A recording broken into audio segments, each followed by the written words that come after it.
If you like the story, you can support the author on Patreon. Link is in the description. Chapter 41. Over the next few days, Kaelith Yurei surprisingly stayed put and didn't wander around. Instead, he applied for a private dojo through Kinoshita-sensei. With the title of the head captain's disciple, his request was processed with almost no resistance. Within half an hour, it was approved. The dojo, located at the foot of Shin'ō Academy's back mountain, was an old facility. It required some cleaning but was still functional. Within this dojo, Kaelith focused on honing the techniques Gotsu. By the third day after he taught the move to Aizen, Aizen had already mastered it. Kaelith, naturally, had also learned how to use Gotsu through the system's synchronization ability. Standing motionless in the dojo, Kaelith seemed like a sturdy pine tree. He had removed the top of his uniform and tied it around his waist. Though still young, his exposed upper body already displayed finely toned muscles.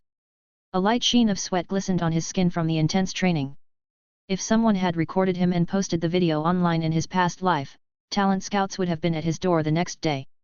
With his eyes closed, Kaelith quietly felt the flow of power within him. In his mind's eye, his entire body seemed translucent, the only clear thing being the movement of spirit pressure within him. With every heartbeat, spirit pressure coursed through his limbs like blood, filling every part of him. Suddenly, his eyes snapped open. He clenched his fists and thrust them forward. Boom! Terrifying power burst forth from his fists, surging forward instantly. The reinforced walls of the dojo, strengthened by multiple layers of Kido, groaned under the impact. They bent into strange shapes, emitting agonized creaks. The protective Kido glowed brilliantly as it shattered layer by layer. Several windows around the room exploded outward, and the rushing air formed a miniature storm outside. Several seconds later, Kaelith slowly lowered his fists. Rather than cheering for the impressive punch he had just delivered, he frowned, rubbing his chin in thought. Since the first time he used Ikkotsu, he had sensed something peculiar. If he could synchronize the timing of his spirit pressure release with the moment of his punch, achieving a certain balance, it might produce extraordinary results. In his imagination, this technique felt similar to the Black Flash from Jujutsu Kaisen. The Black Flash occurs when a physical strike and cursed energy impact align within 0.000001 seconds, creating a spatial distortion and unleashing tremendous force. Of course, it was merely a reference after all, the mechanics of their worlds were fundamentally different, and the key techniques were bound to differ as well. Kaelith had a strong feeling that if he could figure this out, he'd gain an incredibly powerful skill. He had shared this idea with Yamamoto and Aizen, both of whom had attempted it a few times at his suggestion. Their conclusion? He was overthinking it. Hearing that from two of the Soul Society's greatest geniuses had almost made Kaelith give up. But every time he used Ikkotsu, the deep, instinctual resonance within his soul couldn't be ignored. In the end, he decided to continue practicing. Even if he couldn't perfect the technique, simply training with Ikkotsu was worthwhile. After practicing all afternoon, he was thoroughly exhausted. After a shower, Kaelith sat cross-legged, placing his Asachi across his lap to meditate on its essence. Ever since Aizen awakened Kaika Suijutsu, Kaelith couldn't help but wonder what abilities his zanpakuto would manifest. It was like watching a friend pull an SSR character in a gacha game he was envious but couldn't scrape together enough rolls himself. The anticipation was maddening. 2 hours later, he'd achieved absolutely nothing. If he hadn't already confirmed with Yamamoto that his Asachi was perfectly fine, he might have thought he'd been given a counterfeit. With his silent, unresponsive Asachi in hand, Kaelith left the dojo, stretched, and headed to the cafeteria. Aizen and Sōsuke Yamada were already there, eating. As Kaelith sat down with his tray, Sōsuke's eyes sparkled as he turned to him. "Kaelith, I heard you're graduating early." Kaelith froze. "How did you find out?" Sōsuke grinned widely and pointed to himself with his thumb. "Let me reintroduce myself, I am Sōsuke Yamada, and I've just applied for early graduation too." Kinoshita confirmed I wasn't joking and then mentioned you and Aizen were applying as well. Looking at the two, Sōsuke continued, "You two are something else, planning to graduate early without saying a word." I can understand Kaelith, his strength is already way above the standard. But Aizen, why are you joining this madness? Aizen, as composed as ever, chewed his food slowly. Only after swallowing did he reply, "Because my strength is sufficient." Sōsuke blinked, slightly stunned. In his mind, Aizen had always been a low-profile type. Hearing such a bold statement from him was a bit of a shock.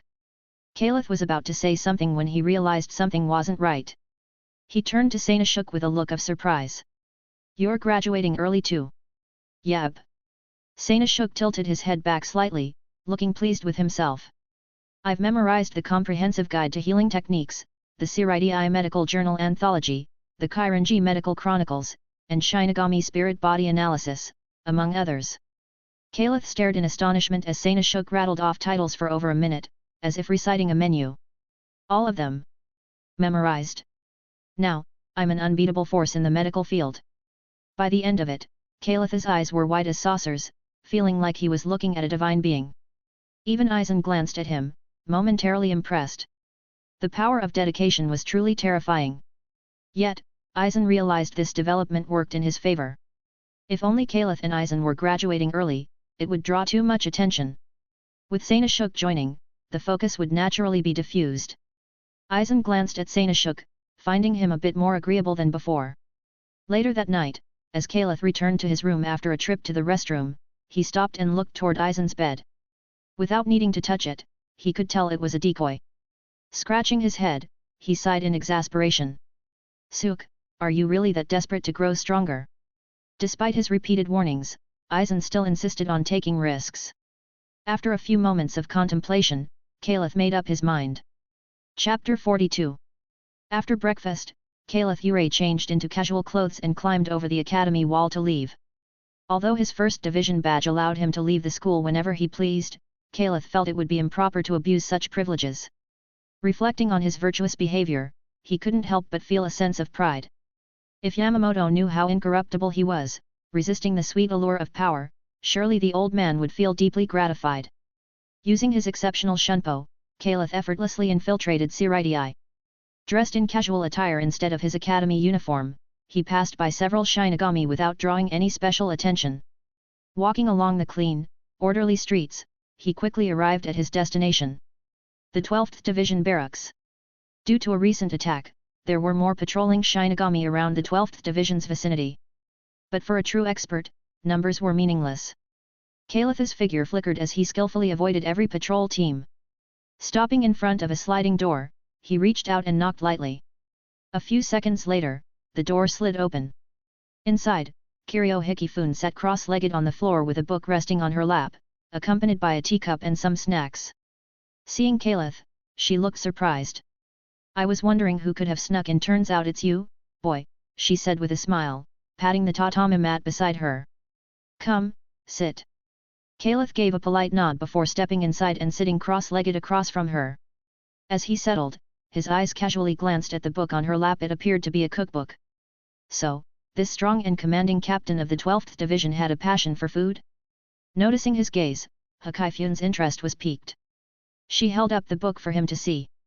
"Look, boy. This is a cookbook from the world of the living, all about making different desserts. I had it specially retrieved and converted into a spirit particle form so I could read it here in Shin'ō. This is the only copy in the entire Soul Society, an absolute rarity." Kaelith's curiosity was instantly sparked. "Let me take a look," he said, reaching out to take the book. Flipping through its pages, a subtle expression crossed his face. The book mostly featured simple, classic desserts. Likely due to the time period, the recipes were basic and didn't include advanced techniques or equipment-dependent pastries. To Hikifune, these desserts might already seem extraordinary. But to Kaelith, who had spent countless hours as a self-proclaimed culinary master in his past life, these recipes were child's play. Detecting the faint disdain in his gaze, Hikifune assumed he didn't like desserts. "Don't underestimate these pastries, they're absolutely delicious when made properly," she insisted, a bit flustered. Seeing her reaction, Kaelith suddenly had an idea. Holding up the cookbook, he asked, "Captain Hikifune, do you have the tools to make these recipes?" Hikifune blinked in surprise before nodding. "I had a batch custom-made and delivered recently." "And the ingredients?" Kaelith continued. "I've prepared some as well. I was actually planning to try making something today," she replied. Satisfied, Kaelith nodded. "Good. In that case, no time like the present. Let's get started. Captain Hikifune, let me show you what real baking is all about." Hikifune stared at him, puzzled. This boy could bake desserts? In this era, the world of the living, Japan was just beginning to adopt Western influences, where desserts were more common. Most people, let alone making these recipes, had never even seen them before. But Kaelith didn't seem like he was bluffing. After some thought, Hikifune nodded and led him to her secret kitchen. Recently, she'd been developing a new passion. If Kaelith could create better recipes, it would be a significant breakthrough for her. Standing in front of the pristine kitchen, Kaelith couldn't help but marvel. As expected of the 12th Division captain, the setup was truly impressive. These tools and appliances, appearing in what should be an Edo period setting, felt like treasures from a museum. But to Kaelith, who came from the modern era, they were nothing special. Under Hikifune's watchful eyes, he began working with practiced ease. Guide of the culinary arts, grant me strength. He joked internally as he expertly handled the equipment. Seeing Kaelith's proficiency, Hikifune started to believe he genuinely knew what he was doing. Initially, Kaelith had been a little apprehensive, worried that his skills might falter without the aid of modern technology. But as he worked, he realized that with his precise keto and spirit pressure control, using keto to heat ingredients was even more reliable than an oven. Before long, the desserts began to take shape. Cream chiffon cake, soft European bread, garlic baguettes, soufflés, macarons. Watching the finished pastries pile up, Hikifune's excitement grew uncontrollable. Taking a warm souffle in her hands, she took a bite.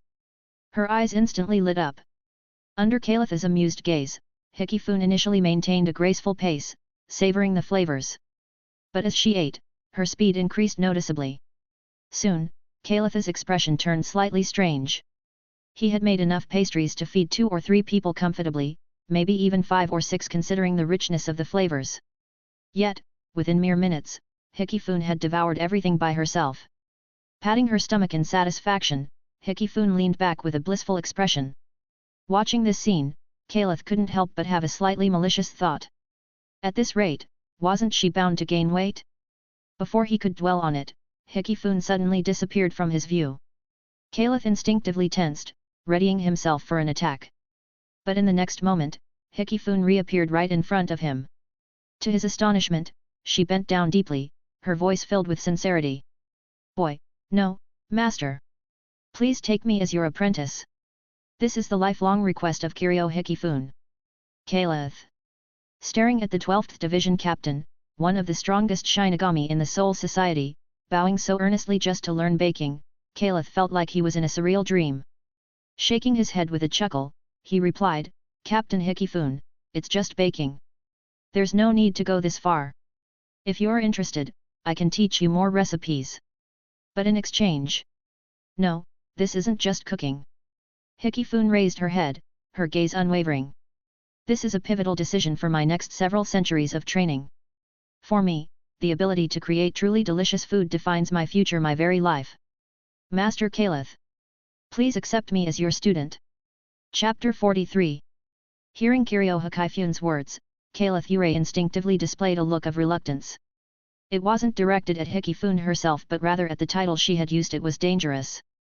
Kiryu Hikifune was one of the most powerful Shinigami in the Soul Society. According to what Yuruaki had mentioned, Hikifune had already received an invitation to join the Royal Guard, the elite protectors of the Soul King. In a few decades, or perhaps even just a handful of years, Hikifune would leave the Soul Society for the legendary Reki, Soul King Palace, to become a Kenshizetsu, Royal Special Agent. If he dared to accept the role of her apprentice, it didn't take a genius to foresee the trouble it would bring. Kaelith coughed lightly. "Captain Hikifune, let's skip the whole apprenticeship thing. Why don't I just teach you your favorite recipes? In exchange, I have a favor to ask of you." Hikifune frowned slightly, looking conflicted. Cooking isn't something to take so lightly, you need to treat it with reverence. Kaelith decisively ignored her lecture and continued, "Captain Hikifune, I've heard from Yamamoto-sensei that your artificial soul systems can counteract illusion-based abilities. I'd like to ask for your help in designing a technique to combat illusions." At the mention of artificial souls, Hikifune's interest was piqued. "Illusion-based abilities? Tell me more." Under her curious gaze, Kaelith shared a prepared description of the key traits of Kaika Suijutsu Aizen's zanpakuto ability. He carefully omitted any information that could directly link Aizen to the technique, focusing only on the necessary details. Perhaps someday, decades into the future, Hikifune might piece together Aizen's connection to the ability. But that was a problem for another time. After hearing Kaelith's explanation, Hikifune stroked her chin thoughtfully, her brows furrowed. That sounds incredibly powerful. Does the Soul Society really have someone with such an advanced illusion technique? Two figures flashed in her mind. Haguro Tetsusai and Ajisai Daisen, the chief and deputy chiefs of the Kid Corps, in Siridii. If it were those two, no, even they probably couldn't pull off something like this. Although she had no idea where Kaelith's description originated, she clapped her hands lightly and grinned. Whatever. If it's a request from Master Kaelith, I'll figure it out. Captain Hikifune, just call me by my name, Kaelith muttered, his eye twitching. However, Hikifune was too absorbed to hear him anymore. Under his watchful gaze, she suddenly stood up and walked over to a machine. With the press of a button, a large sheet of paper unfurled. Hikifune picked up a pen and began scribbling furiously. The machine adjusted the paper's position as if alive, organizing completed pages into neat stacks before binding them into booklets. Watching this, Kaelith couldn't help but marvel. As the former head of the precursor to the Shinigami Kaihatsu Kyaku, Research and Development Bureau, Hikifune's ingenuity with gadgets rivaled that of her successors. Initially, Kaelith thought she'd tinker briefly and then take a break. To his surprise, Hikifune worked non-stop for over 4 hours, her focus unbroken. During this time, a 12th Division member came by with something to report. Kaelith opened the door, ready to fetch Hikifune, but the moment the members saw her absorbed in work, they simply waved dismissively at him and left. Kaelith, however, was in no rush. He placed his asachi across his lap and meditated using techniques Yamamoto-sensei had taught him. As dinner time approached, Kaelith opened his eyes to find Hikifune still engrossed in her work. A neat stack of booklets had formed beside the machine. Kaelith inhaled sharply. If even half the authors back in his previous life had this level of dedication, they wouldn't have been cursed daily by their readers. Realizing Hikifune had no intention of stopping, Kaelith decided to cook dinner himself. Leaving the materials unguarded was not an option, so he stayed in the lab, selecting a few ingredients from Hikifune's stocked pantry. Heating a pan with oil, he began cooking, occasionally glancing at Hikifune, who remained lost in her work. Kaelith had always intended to address Kaika Suijutsu eventually, but it wasn't his top priority. After all, as a minor figure in Aizen's eyes, he didn't consider himself a likely target. However, recent events have changed his perspective. Delaying further risked exposing himself to Aizen prematurely, and Kaelith couldn't rely on the so-called main character halo to ensure events unfolded as expected. With a flick of his wrist, Kaelith plated several dishes: stir-fried tomatoes and eggs, green peppers with sliced pork, pan-fried fish, braised meatballs, and beef soup. Just as he turned to call Hikifune, he nearly jumped. She had silently appeared behind him, her face alight with excitement. Master Kaelith! Are these legendary dishes from the human world? I've heard of them but never had the chance to try them. You're truly worthy of the title Master. Pouring the soup into a bowl, Kaelith sighed. If you really admire me, stop using that title that paints a target on my back. The two sat down, eating in companionable silence. Kaelith had worried he'd overcooked, but Hikifune polished off everything with ease, still looking as if she wanted more. Watching her cheerful expression, Kaelith glanced instinctively at her slim waist. How could someone who ate so much maintain such a figure? Was this some legendary natural talent? Or was all the nutrition going to certain areas? Suddenly, Hikifune leaned forward with a wide grin. Master! Teach me these recipes too. That can wait, Kaelith replied, his tone serious. How's the research coming along? Hikifune snorted and gave a mischievous grin. Don't worry, Master Kaelith. I've already got a solution. Kaelith's eyes lit up. Chapter 44. Kiryo Hikifune waved her hand gently, and several notebooks filled with writing floated over. Under Kaelith Yurei's watchful gaze, she opened each one. Master, I analyzed the details as you described, she began. A special kind of illusion, silent, invisible, and possibly without any noticeable signs during activation. As long as one sees it, they fall under its control indefinitely. There are only two ways to break free from this state of control. First, your spiritual pressure must far exceed the opponent's. Second, you need to physically touch the object used to cast the illusion. She paused, her expression solemn. My conclusion is clear. Hakaifyun's tone turned grave as she stated. You can't defend against it. T/N I am telling you it's too OP. Kaelith. If she weren't so strong, Kaelith would have immediately asked if she was joking and reprimanded her. Seeing his stunned expression, Hikifun smiled. If you can't defend against it, then why not change your perspective? If the enemy wants to use illusions, let them. As long as you can continue fighting normally after falling under the illusion, it won't matter. Kaelith raised a skeptical brow. How's that even possible? It's possible, Hikifun said seriously. She pointed at the open notebooks beside her. The method is simple. First, carry a Jikengan with you at all times. Second, keep the Jikengan in an activated state. Third, during battle, treat the Jikengan like an outer garment for your own soul, wear it over your spirit. This way, if the enemy's illusion takes effect, it will target the soul garment instead. When you remove the garment, you'll break free from the illusion. Kaelith. Seeing his silence, Hikifun waved a hand in front of his face. What's wrong, Master Kaelith? Is there a problem with my method? There's a huge problem. Kaelith rolled his eyes. Let's not even get into the finer points. How does this third step even work? You're practically skipping an entire tree of technology. I don't know much about the structure of Jikengan, but they're clearly extremely intricate. Changing their form like this isn't something you can just say and do.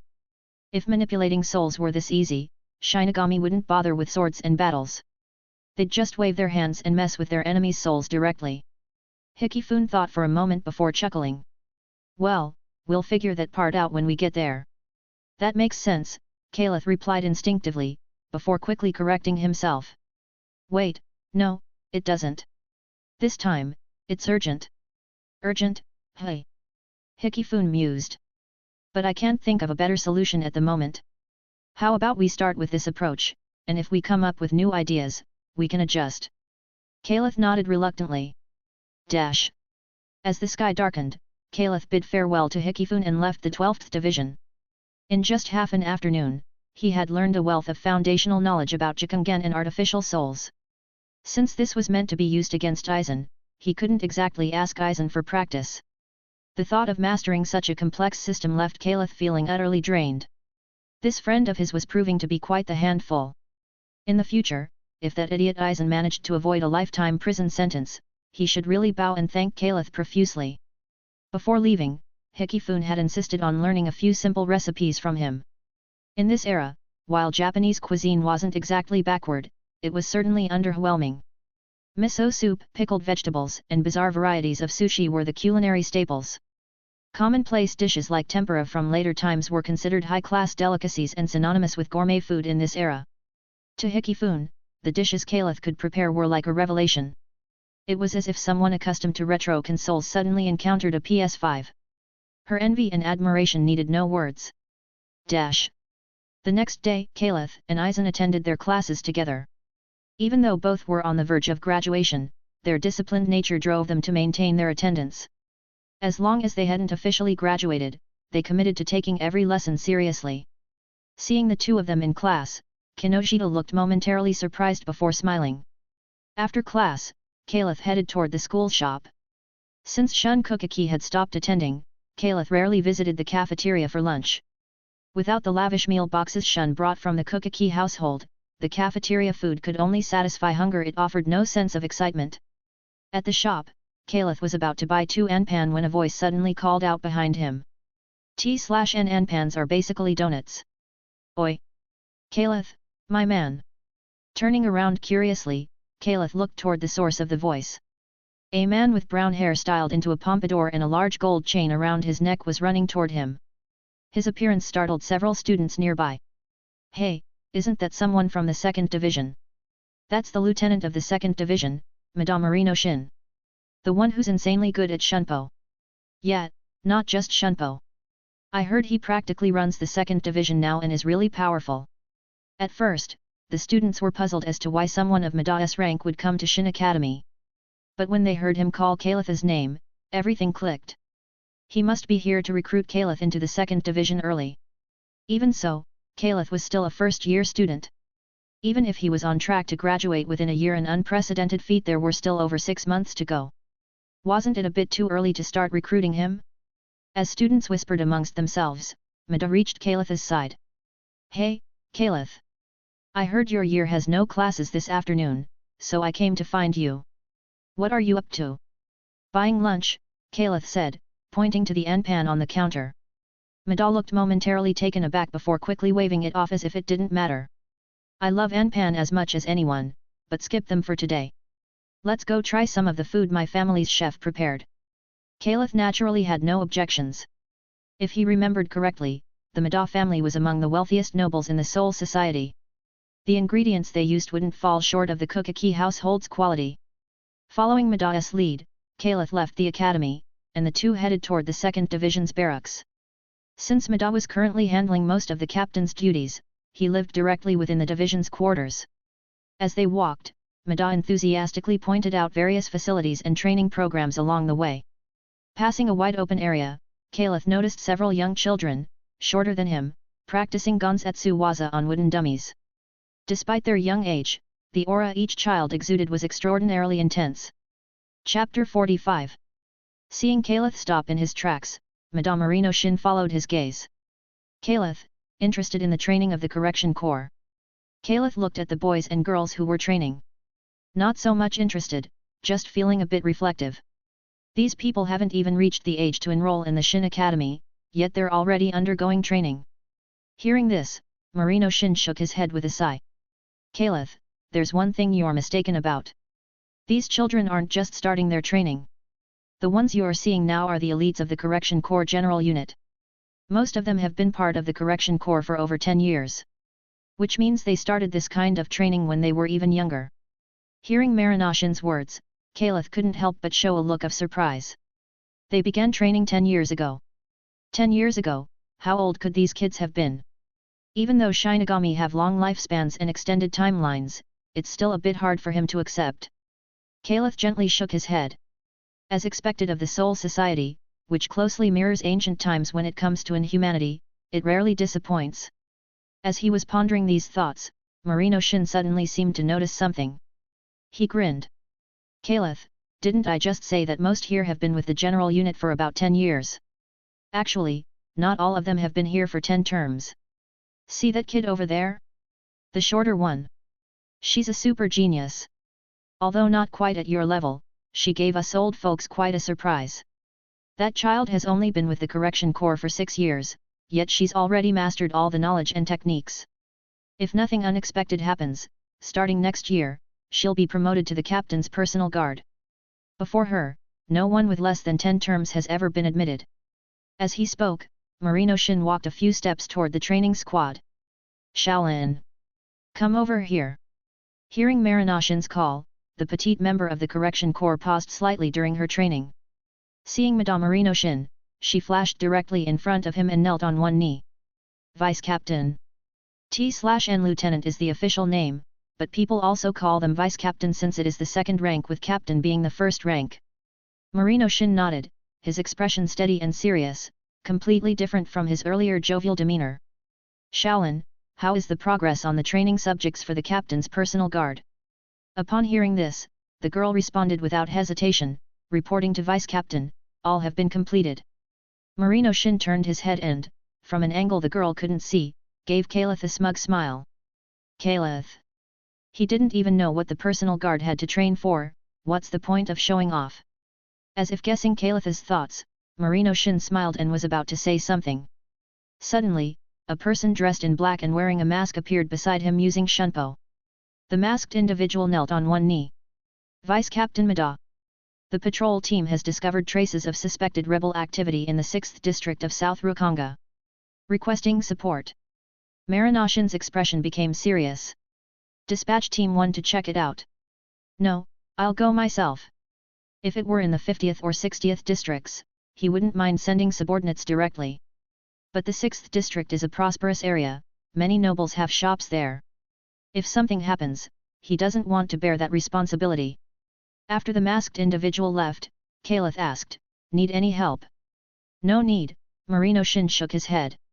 You're not officially part of the 2nd Division yet. Matters of the 2nd Division must be resolved internally. As he said this, Marino Shin uncharacteristically shed his usual laid-back attitude. Observing him, Kaelith subtly nodded. Although he's often carefree, whenever it comes to serious matters, Madame Marino Shin is reliable. Future Madame Arakio, take a good look at your father's work ethic. After stating he would go personally, Marino Shin suddenly remembered he was still acting as Kaelith's guide. Leaving at this time felt a bit awkward. After a moment of thought, inspiration struck him. Shaolin, I need to step out for a bit. From now on, you'll take over and show Kaelith around the division. Apart from the Maggot's Nest, you can show him anywhere else. This gentleman will soon be joining the 2nd Division in an important position. Make sure you don't neglect him. After saying that, he looked at Kaelith. Kaelith, this is Shaolin. She's very familiar with the inner workings of the division. Follow her around, and when I get back, I'll host a banquet for you as an early welcome. After exchanging a few words with Kaelith, Madame Marino Shin hurriedly headed toward Rukanga. Once Marino Shin left, the girl dressed in black with a mask stood at attention and saluted Kaelith without hesitation. Correction Corps General Unit Member Shaolin, awaiting your orders. Kaelith looked at the girl. At first glance, he felt she looked familiar. Hearing the name Shaolin, he immediately confirmed. The somewhat reserved girl in front of him was the future captain of the 2nd Division, Sōsuke T/N, her actual name is Shaolin FNG, Sōsuke is her code name. Although her features still held youthful innocence and her demeanor was a bit shy, he could already see hints of her future self. If it were an ordinary girl, being stared at silently like this, she'd probably have gotten annoyed by now. But Shaolin didn't mind at all. Seeing that Kaelith hadn't said anything, she continued, "May I ask where you would like to go first?" Kaelith snapped back to reality. T/N oops, there goes gravity, I'll shut up now. He shook his head. I don't mind. Just pick some places you like and show me around. The girl blinked, revealing a slightly puzzled look. Places she likes. As a member of the Correction Corps, all she needs to do is train and become stronger. What places would she like? After thinking for a moment, she nodded and led Kaelith forward. In less than 2 minutes, they arrived at their destination. Looking at the training ground in front of him, Kaelith couldn't help but raise an eyebrow. Isn't this still the training ground? What's the difference from the previous one? The girl earnestly explained, this is training ground number 1. The equipment here is the newest, and the grounds are repaired daily, making training most efficient. Moreover, those training here are the captain's personal guard, the highest level members in the Correction Corps. Training here, you can always find excellent opponents. Kaelith. After 2 seconds of silence, he nodded. All right, then besides the training ground, what's your favorite place? The girl was slightly taken aback but quickly showed a determined expression and led Kaelith onward. Before long, they arrived in front of a building. This is the captain's office. I hope that in the future, I can contribute my strength here for the captain. As she said this, the girl's eyes were full of longing. Kaelith applauded internally. If he didn't know who Shaolin was, he'd definitely think this kid was management material. The way she spoke showed incredibly high emotional intelligence. Chapter 46. Looking at the building in front of him, Kaelith stroked his chin thoughtfully. Sōsuke, a young lady, who is currently the general commander of the Correction Corps. He instinctively almost called her Sōsuke before realizing that she hadn't adopted that name yet. However, calling her Shaolin FNG felt a bit awkward, so he settled on young lady. Shaolin FNG blinked in slight confusion. Hadn't Vice Captain Mada just said this person was about to join the 2nd Division? How could someone so close to joining not even know who the general commander was? Although puzzled, her professionalism stopped her from voicing her thoughts. Straightening her posture, she responded with a touch of pride in her tone, the general commander is Lady Shin'ō Academy, the future captain of the 2nd Division and someone destined to leave her mark on the Soul Society. So it really was Yurei. Kaelith wasn't particularly surprised. Though Yurei's strength and age weren't fully there yet, she was still the head of the Shin family. Even if she wasn't yet captain, she'd be granted a high-ranking position in the 2nd Division. Anything less would hurt the Shin family's reputation. Have you met the general commander? Kaelith asked. Shaolin FNG didn't find the question surprising. Most Correction Corps members admired Yurei deeply, and she assumed Kaelith's question stemmed from the same sense of reverence. I met Lady Yurei after joining the reserve team for her personal guard. At the mention of Yurei, Shaolin FNG's gaze softened. Lady Yurei praised my talent and said that one day, I'd stand by her side as her trusted lieutenant. Recalling the scene, Shaolin FNG's large eyes narrowed slightly, and a faint blush appeared on her pale cheeks. Seeing the happiness radiating from her, Kaelith shook his head subtly. Ah, admiration is limitless, yet it so often goes unfulfilled. Of course, unfulfilled didn't just refer to physical matters. While certain tools and techniques could mimic harmony between partners, the emotional aspect always seemed to fall short. Kaelith had always been curious, given Yurei's personality, had she really never done anything to Sōsuke in the original timeline? I always wondered as well. Picturing such a scenario, Kaelith couldn't help but show a look of longing similar to Shaolin FNG's. Snapping back to reality, he was about to say something but noticed Shaolin FNG's expression dim slightly. Although Lady Yurei is amazing, she's so busy. I'm only a reserve member of the personal guard, so I rarely get the chance to meet her. Especially recently Lady Yurei seems to have been caught up in some incident. She hasn't been to the 2nd Division in days. Realizing she might have said too much, Shaolin FNG quickly stopped herself. Apologies, I misspoke, she said, bowing slightly in apology. From a perspective where she couldn't see him, Kaelith's expression turned slightly nuanced. Was Yurei really that busy? That woman spent most of her time sneaking out of duties to train or hang out with him at Shin'ō Academy. Calculating how much time he and Yurei had spent together goofing off or training, Kaelith couldn't help but feel a pang of sympathy for Sōsuke. Yurei was utterly incorrigible. Leaving a girl who idolized her waiting while running off to play with another man? Completely heartless. With these critical thoughts in mind, Kaelith followed Shaolin FNG as she showed him around the 2nd Division. After the tour, Kaelith couldn't help but marvel. As one of the busiest divisions in the Soul Society, the 2nd Division's sheer scale, number of personnel, and variety of departments were astounding. A sudden thought crossed his mind: could Yurei's determination to recruit him be because she was short on manpower and wanted him to do all the grunt work? Lost in thought, Kaelith barely noticed when Shaolin FNG stopped walking. Report: all sections of the 2nd Division have been reviewed. Awaiting further instructions. Kaelith smiled lightly. I'm good for now. You can go about your duties. Understood. Shaolin FNG bowed slightly. Straightening up, she instinctively glanced toward training ground number 1 before turning and heading toward her designated training area. Watching her retreating figure, Kaelith raised an eyebrow. Wait a second. Shaolin FNG turned back, awaiting instructions. Pointing toward training ground number 1, Kaelith said, I've spent the whole day wandering around, wasting time. I feel like sparring with someone now. You're about to train anyway. Let's head over there and have a match. Shaolin FNG hesitated for the first time. But that area is... I'm Vice Captain Madai's guest. Don't tell me I can't use the training grounds. Kaelith said with a smile. Shaolin FNG frowned slightly. If Kaelith were just a guest, the answer would definitely be no. But Vice Captain Madai had said Kaelith would soon join the 2nd Division. Given Madai's attitude and the special treatment Kaelith had received, it was clear he wouldn't be an ordinary member. After a moment's hesitation, she bowed. Please wait a moment. She quickly approached the guards at the training ground entrance and spoke to them. Initially, they shook their heads, but upon recognizing Kaelith, they paused and nodded. The guards cleared a section of the field and motioned for them to proceed. Shaolin FNG returned, still looking a bit surprised. Report: the training ground is ready. She hesitated before adding, however, for a sparring partner, it might be better to choose someone already promoted to the personal guard. Kaelith shook his head. If they want to spar with me, I'll give them a chance later. But right now, I only want to spar with you.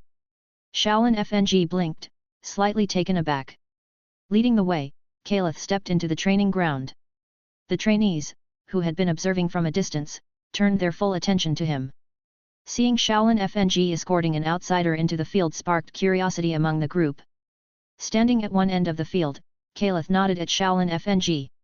The girl bowed respectfully in return. Among the onlookers, a young man with straw-colored messy hair, appearing slightly older than Kaelith, observed quietly. So this was Kaelith Yurei, the Shin'ō Academy prodigy at the center of the recent 12th Division incident. He had been curious about this figure for some time. By sheer chance, he now had the opportunity to watch firsthand. The young man smirked faintly, his eyes filled with anticipation.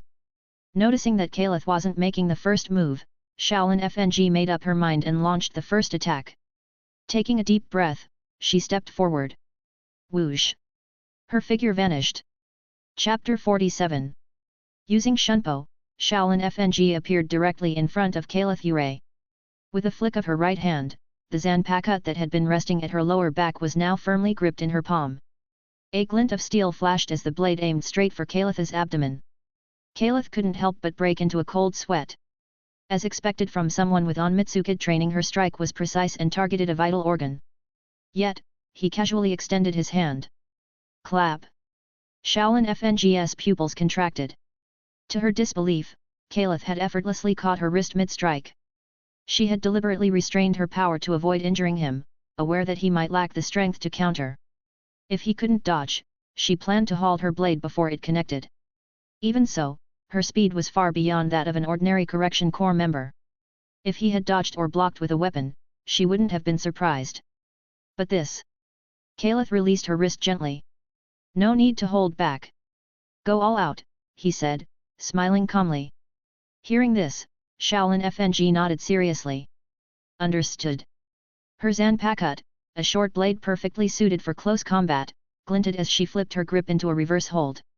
Raising both hands slightly, she lunged forward in a combat stance. Kaelith stood still, calmly observing her blade's trajectory. Each time, he shifted slightly, evading her strikes by mere millimeters with minimal effort. In the crowd, a young man with straw-colored messy hair scratched his head. So this was the famous Kaelith Yurei effortlessly keeping Shaolin on the defensive. From his footwork, it was clear he was well versed in countering Onmitsuka techniques. The rumors about his connection to the Shin'ō family must be true. The young man rubbed his chin thoughtfully. Kaelith's rise was extraordinary. Before enrolling at Shin'ō Academy, he had been virtually unknown. His entrance exam scores were decent but far from genius level. But within half a year, he began to shine, ranking among the top in his year. Still, nothing about him was particularly groundbreaking until the day he accidentally revealed his true strength during a sparring match with a swordsmanship instructor. In an instant, he went from a promising student to a monster. Shortly after becoming Yamamoto's disciple, he established ties with the Shin'ō family and was now preparing to join the second division. The young man's gaze darkened with unease. This man had too many mysteries surrounding him. There was a high chance some hidden force was backing him. And if that force turned out to be rebels? The mere thought sent chills down his spine. Best to stay out of this. Whatever was behind Kaelith, it was beyond him to meddle with. With that decision, he exhaled, feeling as if a weight had been lifted off his shoulders. But then, an ominous premonition struck him. To his horror, Kaelith, who had been sparring with Shaolin, suddenly turned his head and looked straight at him. Caught in Kaelith's gaze, the young man froze. Kaelith had sensed something earlier, a sharp, probing presence among the crowd, like a blade cutting into him, dissecting him. Following the feeling, his eyes landed on the young man. Recognizing the straw-colored messy hair, Kaelith's lips curled into a grin. Despite the differences in age and physique, that signature hairstyle gave away the man's identity, Sōsuke Aizen, the greatest mind in the Soul Society. Kaelith had previously asked Yurei about Aizen, though she hadn't known much. And now, here he was, stumbling upon the man himself. Kaelith's grin widened. Thinking of Aizen's capabilities, he couldn't help but daydream about all the inventions this genius could create to elevate his life. Gaming consoles, Aizen could make those, right? One masterpiece after another, tailored to his liking. And with Aizen's help, he could even rewrite the unsatisfying storylines of certain games. For instance, that awful sequel, where the narrative made zero sense, he could fix it all. Meanwhile, from Aizen's perspective, Kaelith's expression morphed into something unsettling. That smile seemed to brim with boundless greed, eventually twisting into a look of malice. Aizen nearly burst into tears. What the hell? All I did was glance at him, and he's already plotting my demise. Feeling Kaelith's intense gaze, Aizen swallowed nervously. Should he just quit the second division and transfer to another squad before it was too late? Kaelith, noticing Aizen's sudden anxiety, was puzzled. What's with this guy? Social anxiety? Is he the type to panic when someone looks at him? a socially awkward recluse researcher, fits the character. No matter. Once they became friends, Kaelith figured he could help Yurei overcome his social fears. Satisfied with his plan, Kaelith returned his attention to Shaolin. After she finished another set of quick slashes, Kaelith drew his practice blade, lightly pressing it against hers. It was a simple action, yet Shaolin found herself completely immobilized. No matter how she tried to move her blade, she couldn't escape Kaelith's control. As she considered abandoning her blade to switch to hand-to-hand combat, Kaelith stepped forward. "When you strike, your footwork is a bit late," he said calmly. "For example, during an upward slash, if you follow through with your back foot here." Shaolin's swordsmanship and footwork had been honed over years of rigorous training and were near perfect. But Kaelith's techniques came directly from Aizen's synchronization. Aizen wasn't just a master of spiritual pressure, his skills in Zanjutsu, Hakuta, and Kid were unmatched. With Aizen-level insight, Kaelith effortlessly pinpointed Shaolin's flaws and offered improvements. As Kaelith explained, Shaolin's eyes lit up.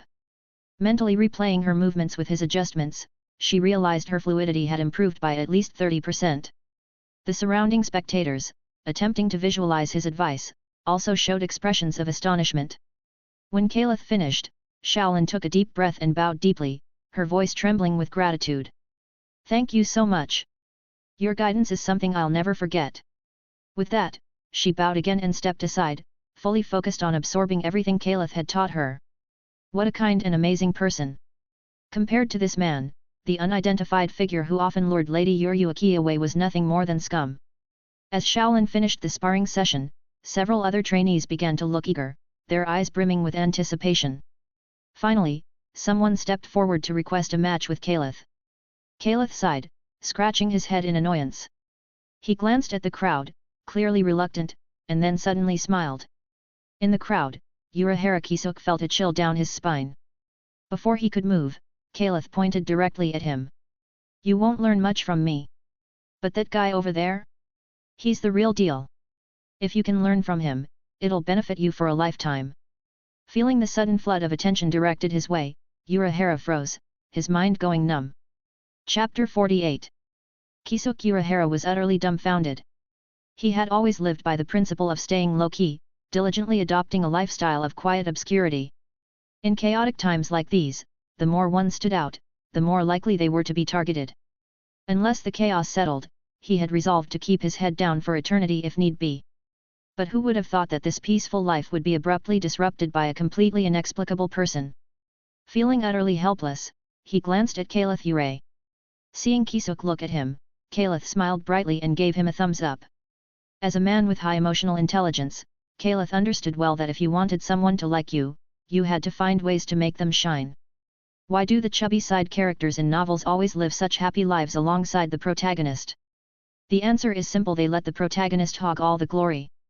While Kaelith didn't claim to be as capable as those supporting characters, he was confident in his ability to share the spotlight. Sure enough, Kisuke's expression shifted to one of gratitude and relief. Kaelith couldn't help but admire his own wisdom. Hearing Kaelith's comments, the members of the second division turned their attention to Kisuke. If Kaelith hadn't mentioned it, they wouldn't have noticed. But now, recalling Kisuke's lazy attitude during training and his knack for barely passing assessments, they realized, wasn't this the classic sign of a hidden master? Their eyes lit up as they began flocking toward Kisuke, either to ask for advice or to challenge him with sparring. As the scene descended into a chaotic brawl, Kaelith nodded in satisfaction. Now, Kisuke's name would surely spread across the entire second division. After years of toil, Kisuke was finally on track for promotions and raises, fulfilling his ambitions all thanks to Kaelith. This benevolence had a distinctly cunning flavor, akin to that of a scheming villainous boss. The false boss, Aizen.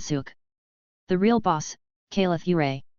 Imagining Aizen kneeling before him, presenting a greatest villain boss medal, Kaelith couldn't help but grin smugly. Seeing that Kisuke and the second division were now fully preoccupied, Kaelith decided to slip away. Before leaving, he informed Shaolin FNG that he would check her progress the next time he visited the second division. Hearing this, Shaolin FNG beamed with happiness and nodded enthusiastically. Even though they'd only known each other for half a day, her impression of Kaelith had already climbed to a level second only to Yurei.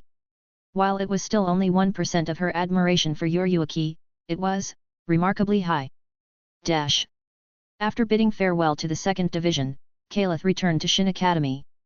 Avoiding the newly built campus, he headed straight to his private training ground. Before entering, he formed several hand seals, activating a refractive light barrier. With this barrier in place, no one could spy on the events inside the dojo from a distance.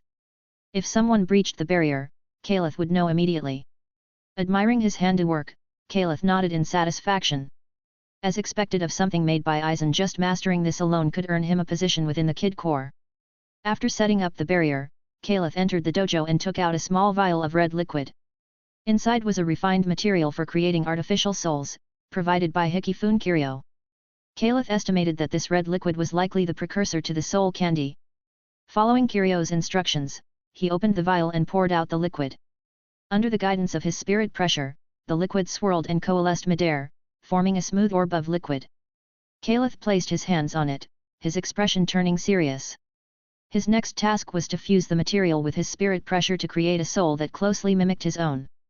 Whether he could deceive Aizen would depend on the quality of this soul. The process was expected to be lengthy. Fortunately, soul creation was a process that could be paused and resumed. Even if he didn't finish today, he could continue tomorrow, as long as he didn't make any mistakes or waste the materials. Typically, Kaelith would stretch the timeline as much as possible to ensure perfection. But now, time was tight, and the task was urgent. He had to move quickly. Taking a deep breath, Kaelith hoped he wouldn't fail too many times. If he did, no matter how patient Kiryu was, she might lose her temper and start swinging her weapon. With that mental preparation, he channeled his spirit pressure into the red orb.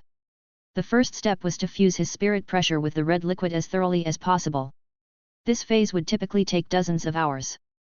By pausing his daily meditation, he could free up about 7 hours each day. In about 10 days, he'd be able to. Kaelith suddenly froze mid-thought. He felt a strange sensation of familiarity coming from the orb, as if it were an extension of himself.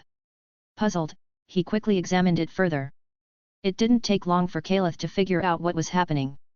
The portion of the material that had fused with his spirit pressure was already responding to his commands, allowing him to manipulate it freely. Yet, according to Kiryu, the material shouldn't respond until the fusion was complete. Even after creating a functional artificial soul, mastering control would take significant time. So why was he already able to control the partially fused material? After a brief moment of doubt, Kaelith continued injecting more spirit pressure, fusing additional portions of the material. To his amazement, these newly fused portions also responded immediately to his commands. Though the artificial soul wasn't complete, he could already extract fragments of the soul from the orb, and these fragments obeyed his every command. A single thought could make them perform any task with the same precision and flexibility as his own fingers. Kaelith felt a complex mix of emotions. While he often joked that Aizen was the fake genius and he was the real genius, he had always known the truth. Compared to a monster like Aizen, he was just a somewhat talented ordinary person. But now, his rapid progress in creating artificial souls seemed to defy that assessment. Suddenly, Kaelith recalled something. When he had learned the cat form technique, his progress had been similarly swift, almost to the point of making Yurei jealous. Both artificial soul creation and the cat form technique involved reshaping the spiritual particles that made up his own being. The artificial soul fused with his spirit pressure could be considered an extension of himself. With this realization, Kaelith couldn't help but feel a surge of excitement. If he could master more abilities in this domain, wouldn't he soon forge a completely unique path to unparalleled power? Chapter 49. Under the cover of night, Kaelith Yurei scaled the walls of the academy and made his way to the Shin'ō estate. Seeing Kaelith show up unannounced, the servants were visibly startled. After exchanging puzzled glances, one servant quickly went inside to inform Yurei. A short while later, the servant returned, gesturing for Kaelith to follow. He was led to Yurei's study, where she greeted him in a casual kimono-style yukata, her short purple hair slightly damp. Seeing him enter, she raised her hand with a smile. "What brings you here at this hour? Come, sit over here. Harina. Bring 2 cups of tea." Following her invitation, Kaelith took a seat across from her. Moments later, a servant arrived with tea and snacks, setting them down before leaving. Once the servant was gone, Kaelith raised his hand and snapped his fingers. A kid barrier unfolded, sealing the room completely and isolating their conversation from the outside. "Yurei, Do you know if there are any techniques in the Shirai similar to the cat form technique, where you have to adjust your Reishi composition to learn them? As soon as the barrier was fully formed, Kaelith wasted no time asking his question. Yurei blinked in surprise. Techniques requiring Reishi manipulation were exceedingly rare in the Shirai. After all, there were only a handful of individuals in the entire Soul Society capable of such precise control. After thinking for a moment, she shook her head. Nothing comes to mind immediately. Kaelith didn't seem too surprised by her response and pressed on. Then, do you know how to fuse your spirit pressure with other materials? Yurei's eyes widened. What kind of question was that? While everything in the Soul Society was indeed composed of Reishi, the microstructures varied significantly. If it were about fusing spirit pressure with a specific material, it might be achievable through research or by consulting historical records.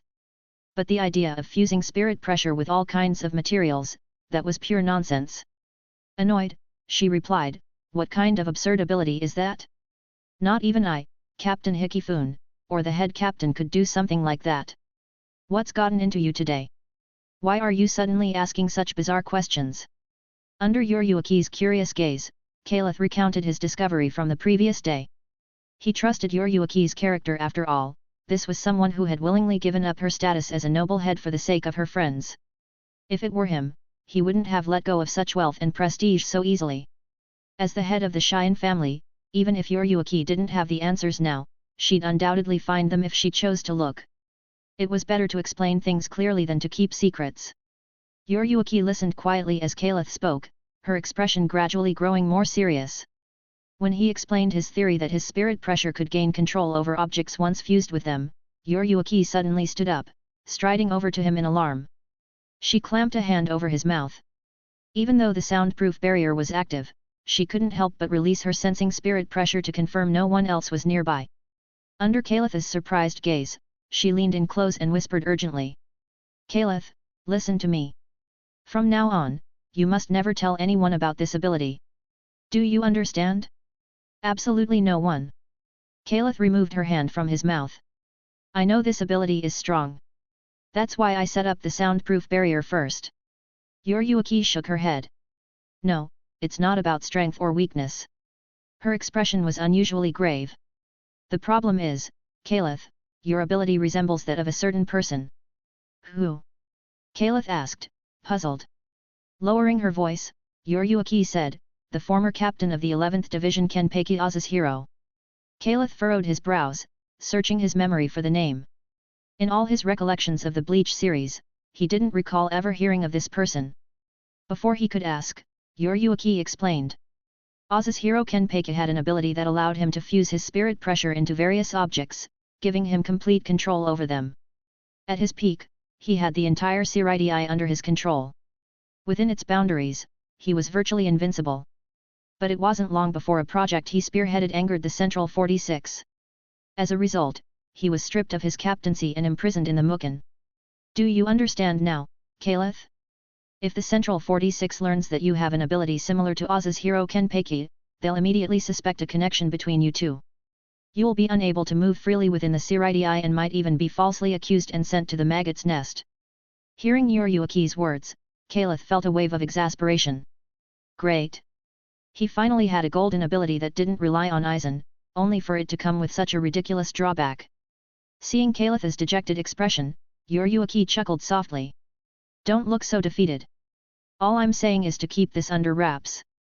If you practice in secret, there's no way the Central 46 can magically know and come after you. Hearing this, Kaelith's eyes lit up. Yurei continued, I found a great spot in Rokanga yesterday. I'm planning to set it up as a special hot spring.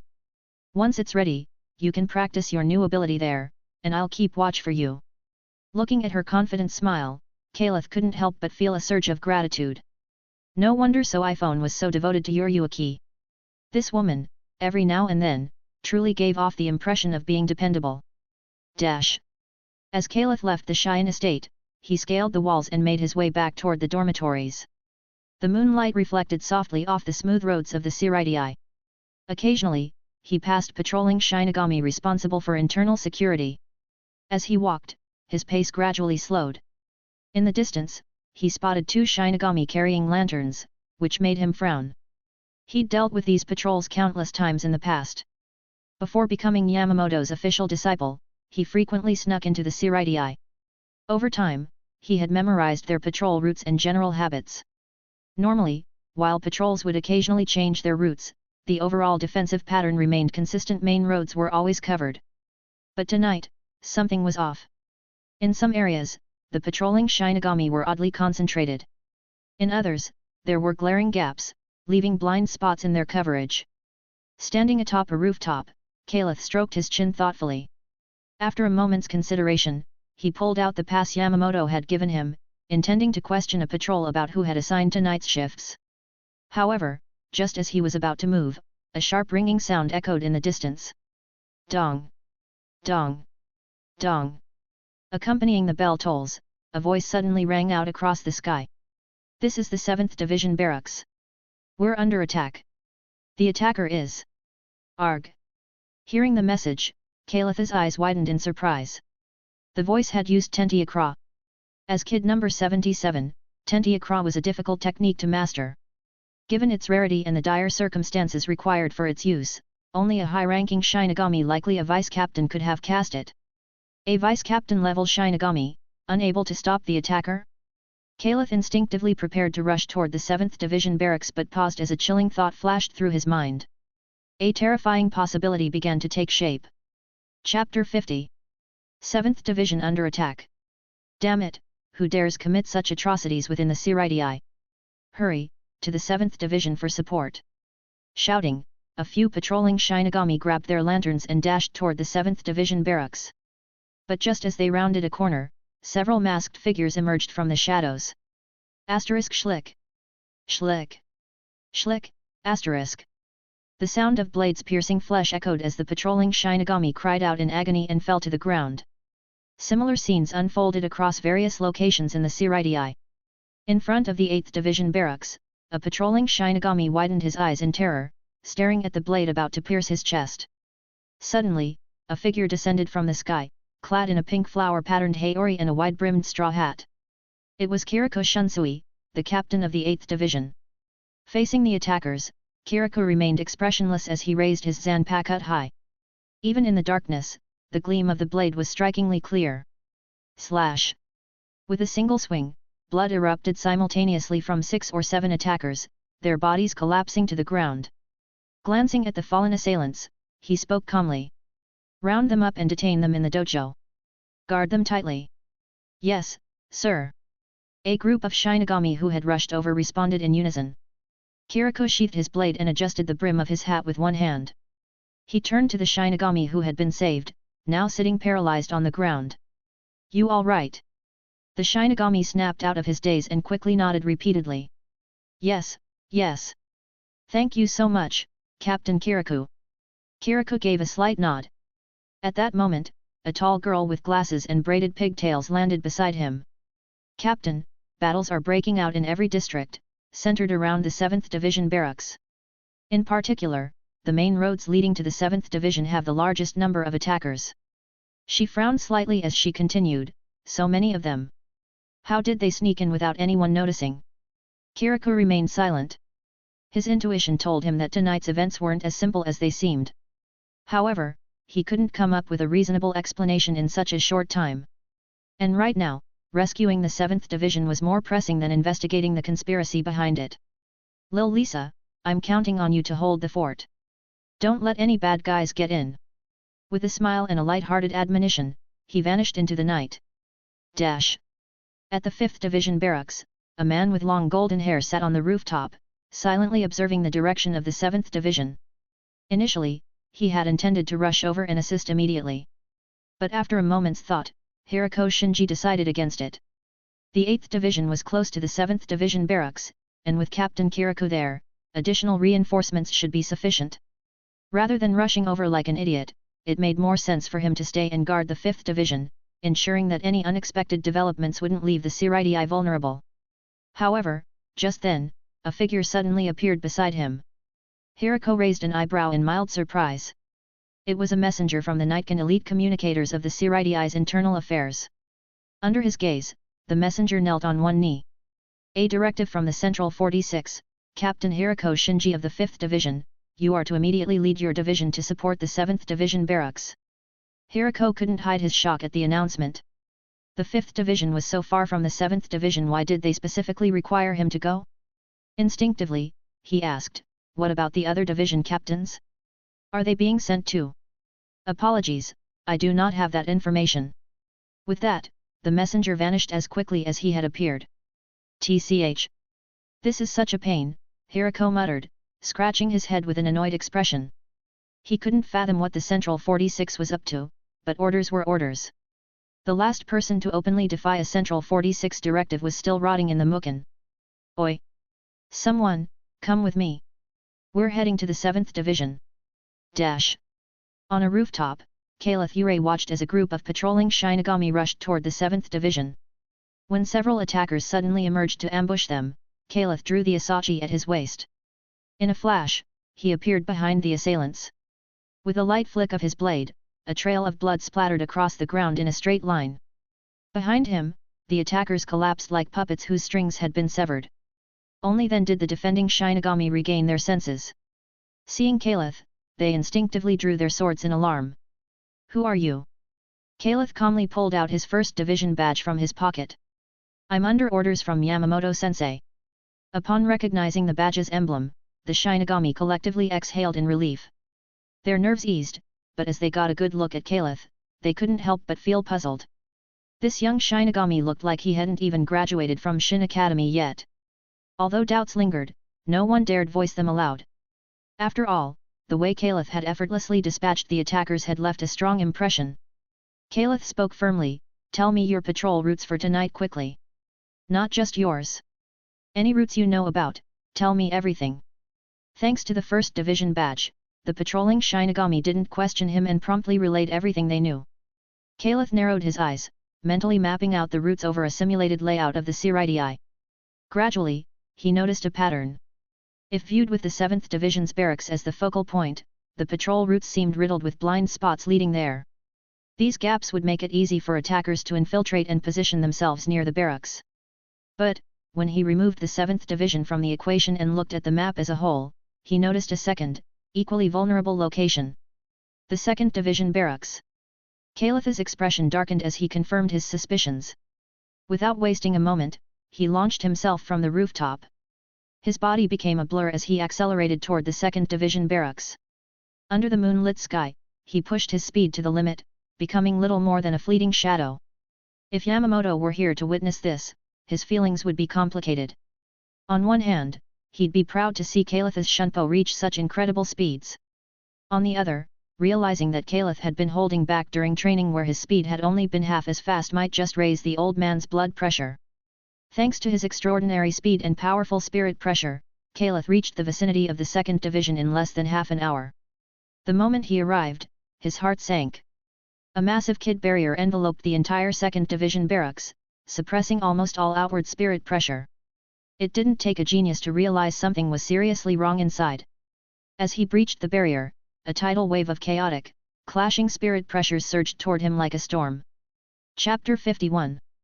Various spirit pressures intertwined in the air, making it thick and oppressive. Without hesitation, Kaelith Yurei drew his Asachi, channeling his spirit pressure as he swung it in a wide arc. A massive crescent-shaped shockwave tore through the barrier, creating a gash. Though the barrier began to repair itself almost immediately, the overwhelming surge of spirit pressure had already spread across half of the Siraidii before it could fully recover. After signaling for help, Kaelith immediately used Shunpo to dash toward the Correction Corps' command center. Having familiarized himself with the 2nd Division's layout earlier in the day, he navigated the area with relative ease. In a matter of moments, he arrived near the command center. What he saw made his pupils contract sharply. A towering, broad figure lay in front of the command center. Kaelith landed beside him in a flash. It was Madame Marino-shin. Deep gashes exposing bone-covered Marino-shin's body, and his side bore a wound that looked like it had been blasted apart. Sensing someone approach, Marino-shin barely managed to open his eyes. Seeing Kaelith, he forced his mouth open with effort. Quick! Lady Yurei, the prison, go! Hearing this, Kaelith's expression turned grim. Without sparing another moment, he dashed toward the direction of the maggot's nest at full speed. While he hadn't entered the prison earlier that day, he at least knew its location. The closer he got to the prison, the more correction corps corpses littered the ground. Suddenly, boom! A dense, oppressive spirit pressure descended from the sky. The very air seemed to tremble under its weight. Kaelith's eyes widened in shock. This was captain-level spirit pressure. Dash. 2nd Division, Prison.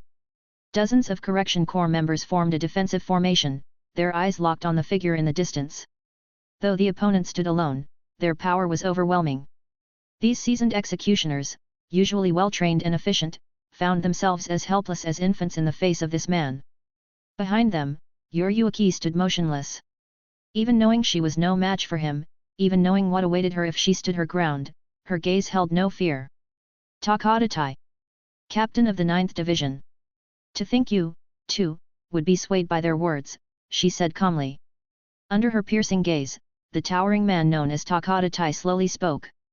Shin'ō Yurei, as the head of one of the 5 noble families, you should know better than anyone whether their words hold truth.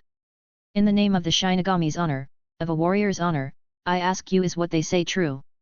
Yurei's brow furrowed slightly. She was silent for a few moments, not answering his question.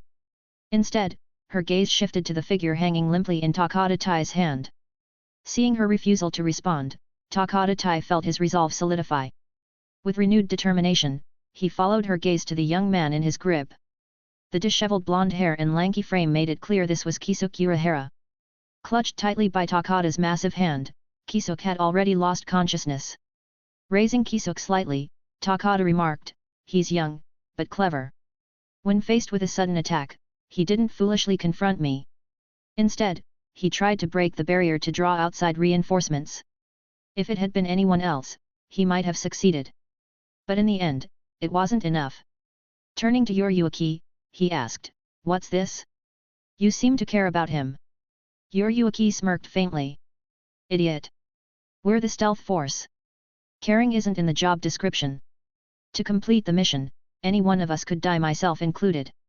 She meant it. Her attention to Kisuke was primarily because of Kaelith's apparent interest in him. Takadatai wasn't surprised by her response. To him, the stealth force truly seemed like that kind of organization. He tightened his grip, preparing to crush Kisuke's neck. At that moment, Yurei's figure blurred as she suddenly appeared before him. Her leg shot out straight, crackling with electricity as it whipped toward Takadatai's head. Boom! Takada raised an arm, blocking the blow beside his head.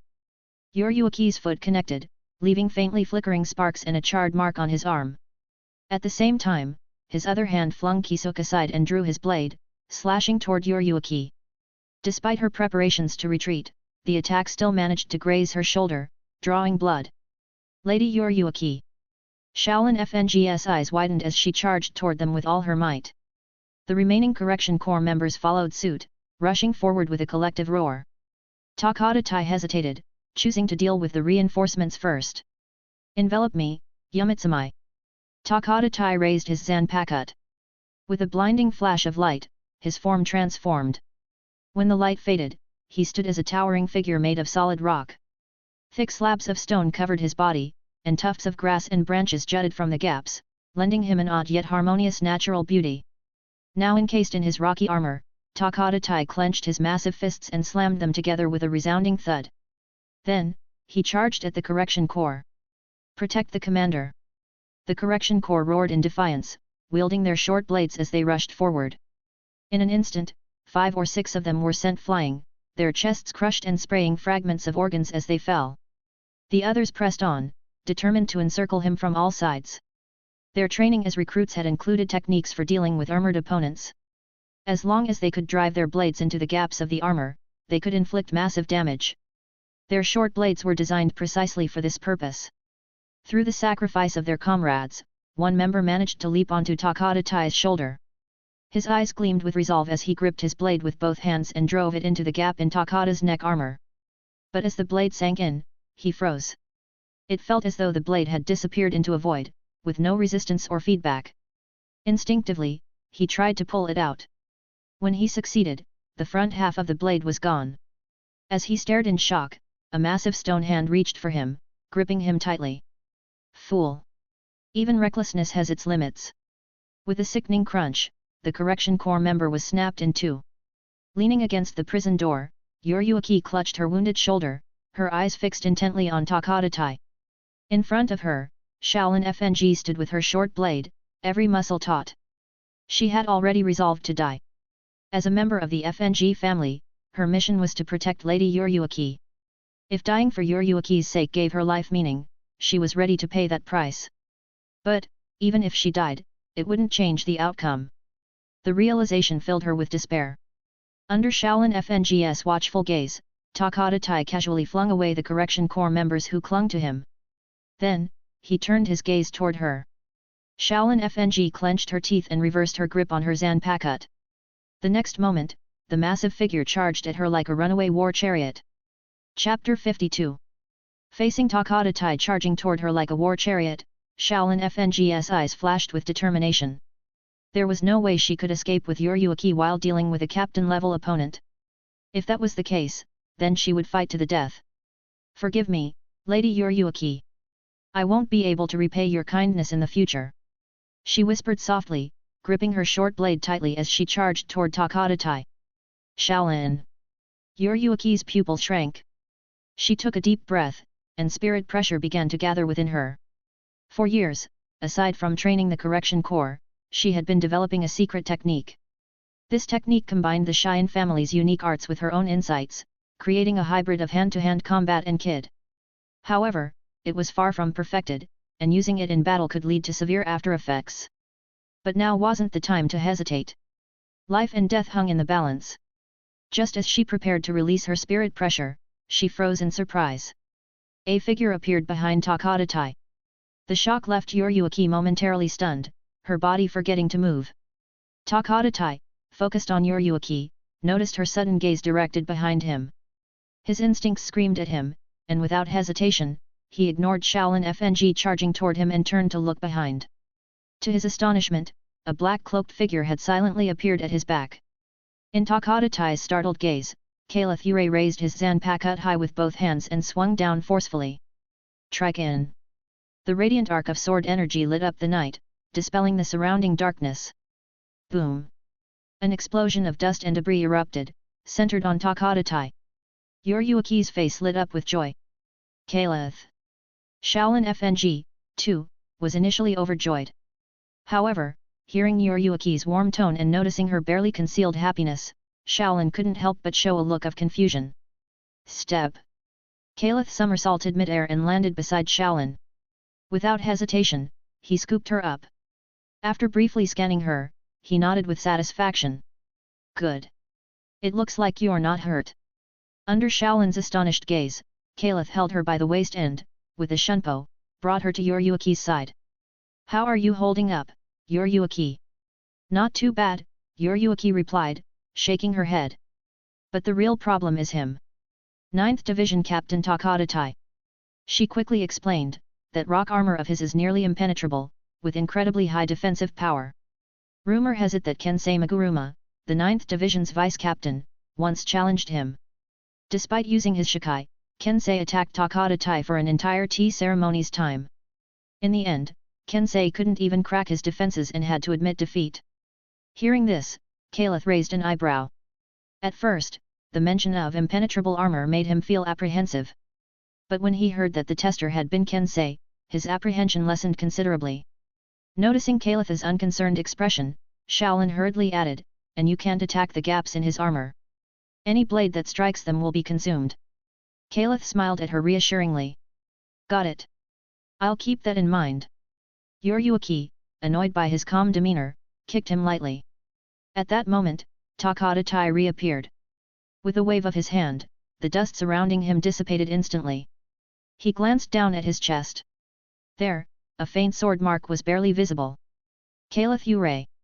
I've heard much about you before, but experiencing your strength firsthand is something else entirely. A mere Rukanga commoner, having attended the Shin'ō Academy for just half a year, yet possessing such power. If all of this is true, your talent might rank among the top in the entire history of Soul Society. As he spoke, the faint sword mark on his chest vanished completely. If a genius like you grows further, it wouldn't take a century before you surpass me. Unfortunately, you've stepped onto the stage too early. Fall, genius. As he finished, Gotei stomped forward and charged at Kaelith with explosive force.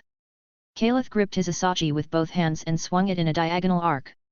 A brilliant blue wave of energy shot out from his blade. But this time, Gotei wasn't stopped. Extending his hands, he grabbed hold of the incoming energy wave. With a roar, Gotei exerted his strength, tearing the energy apart with his rock-covered hands. Wow! Unit 01 vibes, Kaelith muttered, unable to resist a sarcastic comment. T/N I did not catch this reference. Realizing his energy wave couldn't stop Gotei, he charged forward with his blade. His Asachi traced a semicircular arc, aiming for the vulnerable-looking joint in Gotei's rock armor. Clang! To Kaelith's utter disbelief, his blade rebounded harmlessly. He had aimed for what should have been the weakest point of the armor. Not only did it fail to cause any damage, but it also left his blade trembling in his hands. He attempted to withdraw and create distance, but just as he took a step back, Gotei extended his arm, grabbing the blade with a firm grip. Don't even think about running. The towering rock giant unleashed a terrifying burst of strength, pulling Kaelith closer. Yuryuki's chest tightened. Having one's blade seized was the worst-case scenario for a Shinigami. Without their zanpakuto, they were practically defenseless. But before Yuryuki could shout a warning, Kaelith released his grip on the Asachi. Gotei was unfazed by this move. Most Shinigami would either try to wrest their blade back or abandon it to look for another opening. He had countermeasures prepared for both scenarios. Taking a step forward, he released the blade, spreading his arms wide to envelop Kaelith in a crushing embrace. But to his shock, Kaelith didn't retreat. Instead, he surged forward even faster than before, diving directly into Gotei's opening.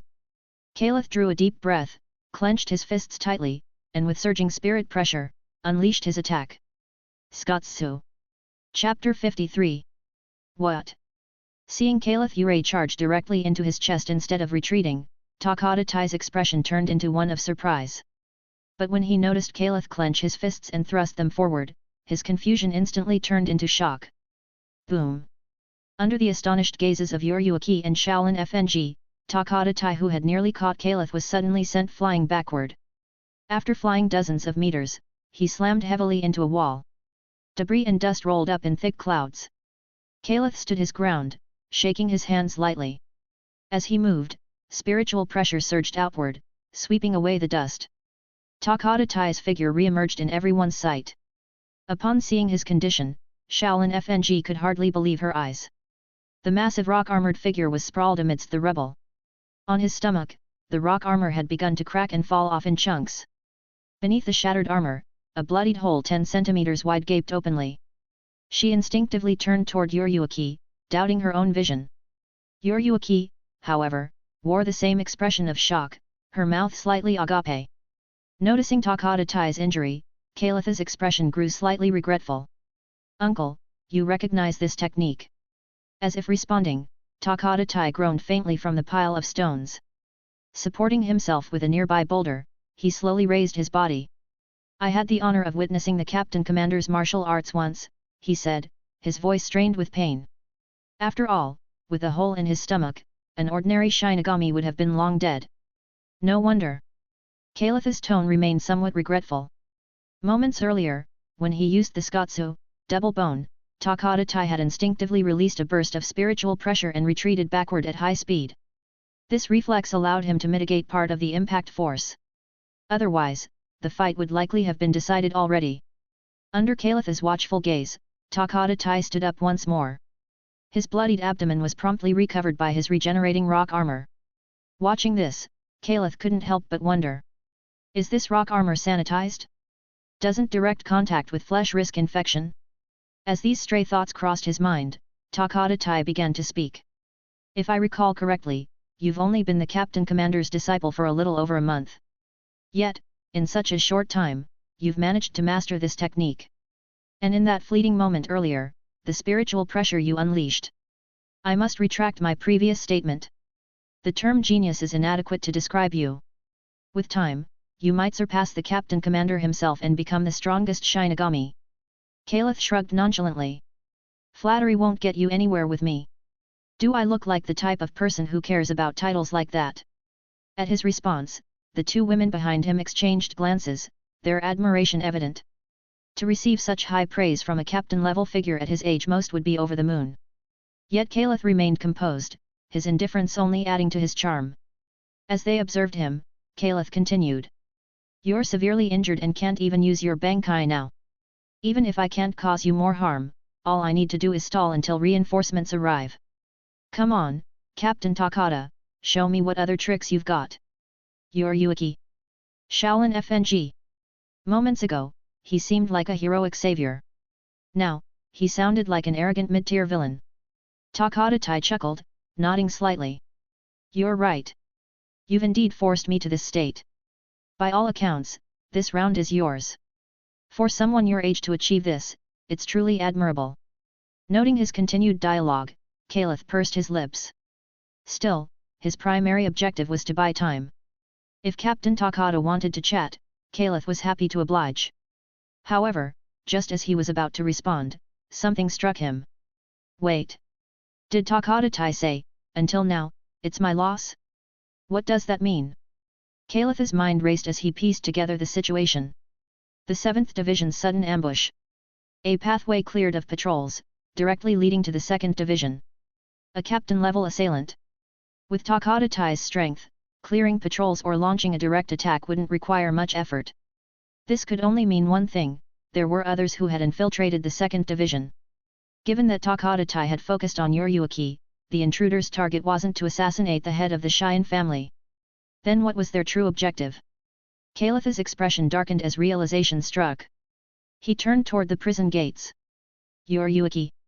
Take people to the maggot's nest. Yurei froze for a moment before her face turned pale. Ignoring the wound on her shoulder, she stood abruptly. Shaolin, gather whoever's still standing and follow me down. Hearing their exchange, Takada let out a low chuckle. His voice, slightly muffled beneath his rock armor, carried a deep resonance. Impressive. You deduced my intentions so quickly. Kaelith Yurei, you truly are remarkable. But, unfortunately, it's already too late. As if to confirm his words, an overwhelming spiritual pressure erupted from within the prison behind Yurei. Boom. The prison gates burst open from the inside. Amid the swirling dust and debris, a figure emerged, flanked by several masked operatives. Seeing the figure, Yurei gritted her teeth. Shin'ō Renzosuke. Chapter 54. In an instant, Shin'ō Renzosuke appeared before Kaelith Yurei. Anger boiled within Shin'ō Renzosuke as he stared at Kaelith. If not for this detestable brat, he might have successfully collaborated with Mayuri Kuratsuka to steal the artificial soul technology. Had that happened, his identity would not have been exposed, and he could have retained his position as captain of the 3rd Division. Now, not only had he lost the coveted captaincy, but he had also endured the humiliation of being sent to the maggot's nest, a disgrace beyond words. Fortunately, his benefactor had kept their promise and sent someone to rescue him. Although his reputation was irreparably tarnished, there was still one thing he could do before fleeing: kill Kaelith Yurei. With a surge of power in his arm, Shin'ō swung his blade fiercely at Kaelith. Swish! To Shin'ō's shock, Kaelith's figure vanished, reappearing mid-air a short distance away. Standing on a platform of spirit particles, Kaelith placed his hands behind his back, gazing down at Shin'ō like a sage observing the mortal world. Shin'ō froze in his mid-swing, his expression betraying his astonishment. He hadn't expected Kaelith's speed to be this extraordinary, dodging his strike with Shin'ō. The surprise lasted only a moment. Determined, he prepared to chase after Kaelith. Before he could act, Kaelith spoke from above, his tone calm yet commanding. Shin'ō, are you sure you want to settle this here and now? Shin'ō frowned, confused by Kaelith's words. Kaelith remained poised, his hands still behind his back, exuding an air of calmness as he continued. If I were you, I wouldn't waste time here. When I entered the barrier earlier, I deliberately let out a burst of spirit pressure for a brief moment. Half of the Siridi already knows something is happening here. My two seniors, Captain Anohana and Captain Yukatak, are brilliant strategists. By now, they're surely on their way. Your window of escape is rapidly closing. Shin'ō's expression darkened at Kaelith's revelation. He turned to Takada, who gave him a barely perceptible nod. Though Takada wasn't certain if Kaelith had indeed sent out a signal, it wasn't an implausible claim given Kaelith's cunning. Grinding his teeth in frustration, Shinkaira's face contorted with anger. But then, as though struck by a sudden realization, he tightened his grip on his blade. Humph, so what? He sneered. You're just a student. Killing you won't take long. I'll finish you off first, then make my escape. Kaelith chuckled dismissively. Shinkaira, is something wrong with your head? Didn't you notice? Before you showed up, I already took down Captain Takada single-handedly. As a personal disciple of the head captain, I've learned a few secret techniques. While defeating both of you may be challenging, I'm confident I can stall you long enough. Shinkaira's brow furrowed as he mulled over Kaelith's words. Behind Kaelith, Yurei and Suzumibaki observed silently, their expressions unreadable. Yet, their feelings were far from calm. The sleeve of Kaelith's robe had a long gash, half of it hanging loose. Had he been just a fraction slower, the cut wouldn't have stopped at the fabric. Feigning an air of wisdom, Kaelith was simply concealing his vulnerability from the enemy. Even so, the audacity with which he taunted his foes was impressive in its own right. Takada broke the silence. Shinkaira, the kid's right. We should leave. Although unsure how long it would take for the captains to arrive, he had no intention of gambling on the odds. Shinkaira suddenly smirked, his tone mocking. Kaelith, if everything is as you claim, why are you urging us to flee? Wouldn't it be better to stall us here? Capturing 2 traitorous captains is a major achievement, isn't it? Kaelith sighed. Again, is something wrong with your head? Is any amount of merit worth more than my life? While I'm confident I can delay you, there's always a chance something could go wrong. I need to stay alive to fulfill my plan to transform the Soul Society into a paradise. How could I risk that on the likes of you? Hearing this, Suzumibaki gave Kaelith a puzzled look. A paradise for the Soul Society? She muttered. Yurei rolled her eyes.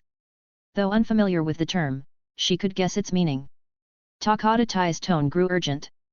Shinkaira, stop wasting time. Let's go. His abdomen wound had worsened, and the thought of facing reinforcements was daunting. Shinkaira didn't respond immediately. After a moment of silence, he grinned maliciously and leaped toward Kaelith. Damn lunatic! Kaelith cursed, raising his hand because number 61 Rikujaker. As Shinkaira dodged the 6 rods prison of light, Kaelith used the opening to shunpo back to the ground, retrieving his asachi. The moment his hand gripped the hilt, he spun around, slashing decisively. Clang!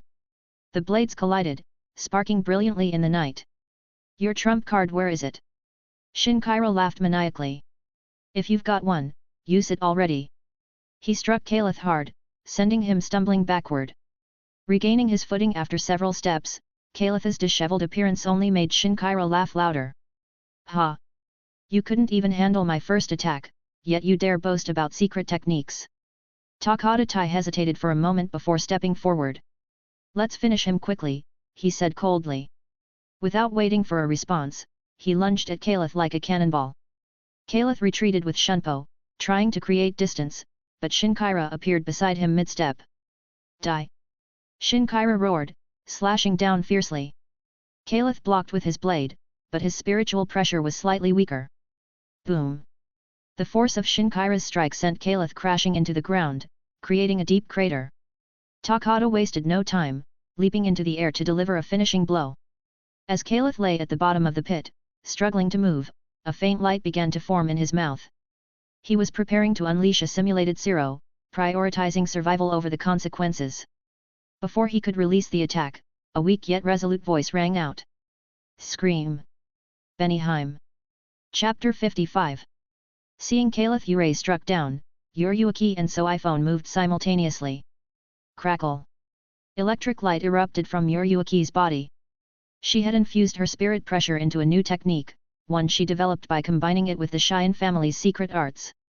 In an instant, her speed far surpassed Soifone's as she shot into the air, aiming to stop Takada. But before she could reach him, Shinkaira Renzosuke appeared suddenly, blocking her path. Get back! He shouted, slashing downward with his blade. Yurei's pupil shrank. At the last possible moment, she twisted her torso, narrowly avoiding the strike. However, the surge of spirit pressure radiating from Shin'ō slammed into her like a tidal wave, sending her flying uncontrollably backward. Lady Yurei! Sōsuke cried, catching Yurei in midair as they both crashed into the ground. From her position, Yurei watched in frustration as Takata leaped high into the air. With both knees bent, he aimed directly at Kaelith Yurei's crash site and descended like a meteor.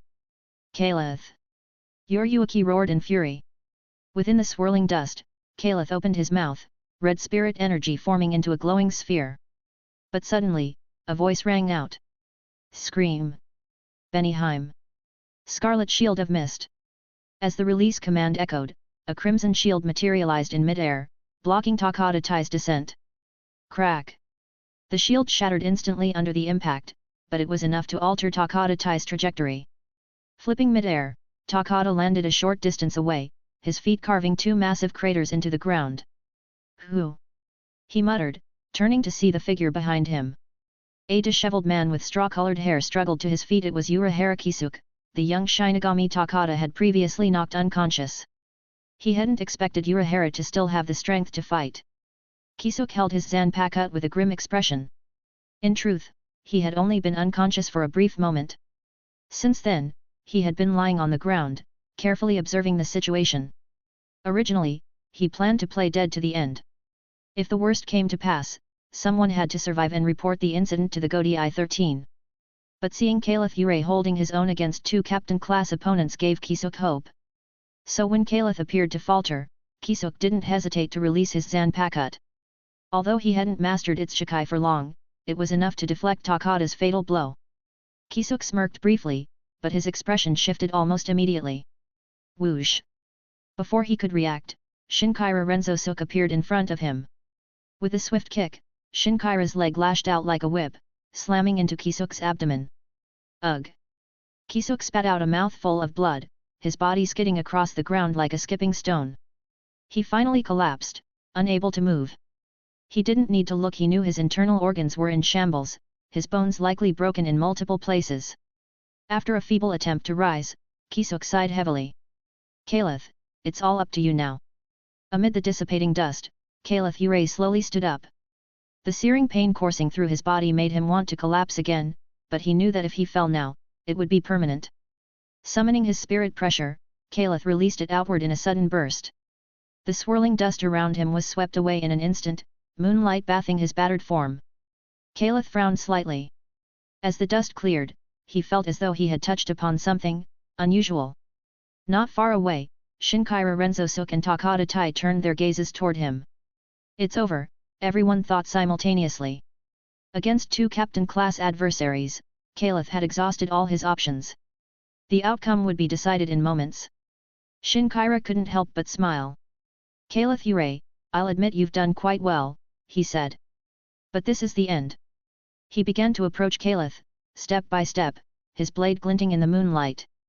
Submit to your fate, and I promise to leave immediately after killing you. But if you dare anger me further, I'll slaughter everyone you're trying to protect, starting with that blonde brat over there. From his prone position, Kisuke muttered weakly, blonde brat, really? Barely conscious, he rolled his eyes. I knew it. Kaelith really is my curse. If I survive this, staying far away from him is going to be my new life motto. As his mind drifted, he recalled that Kaelith was slated to join the 2nd Division soon.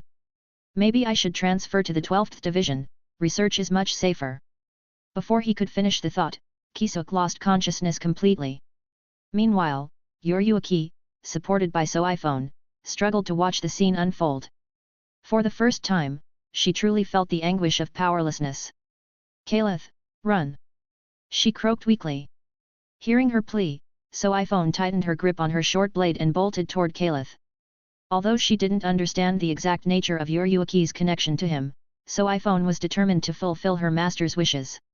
Sensing Sōsuke's approach, Shin'ō waved his hand casually.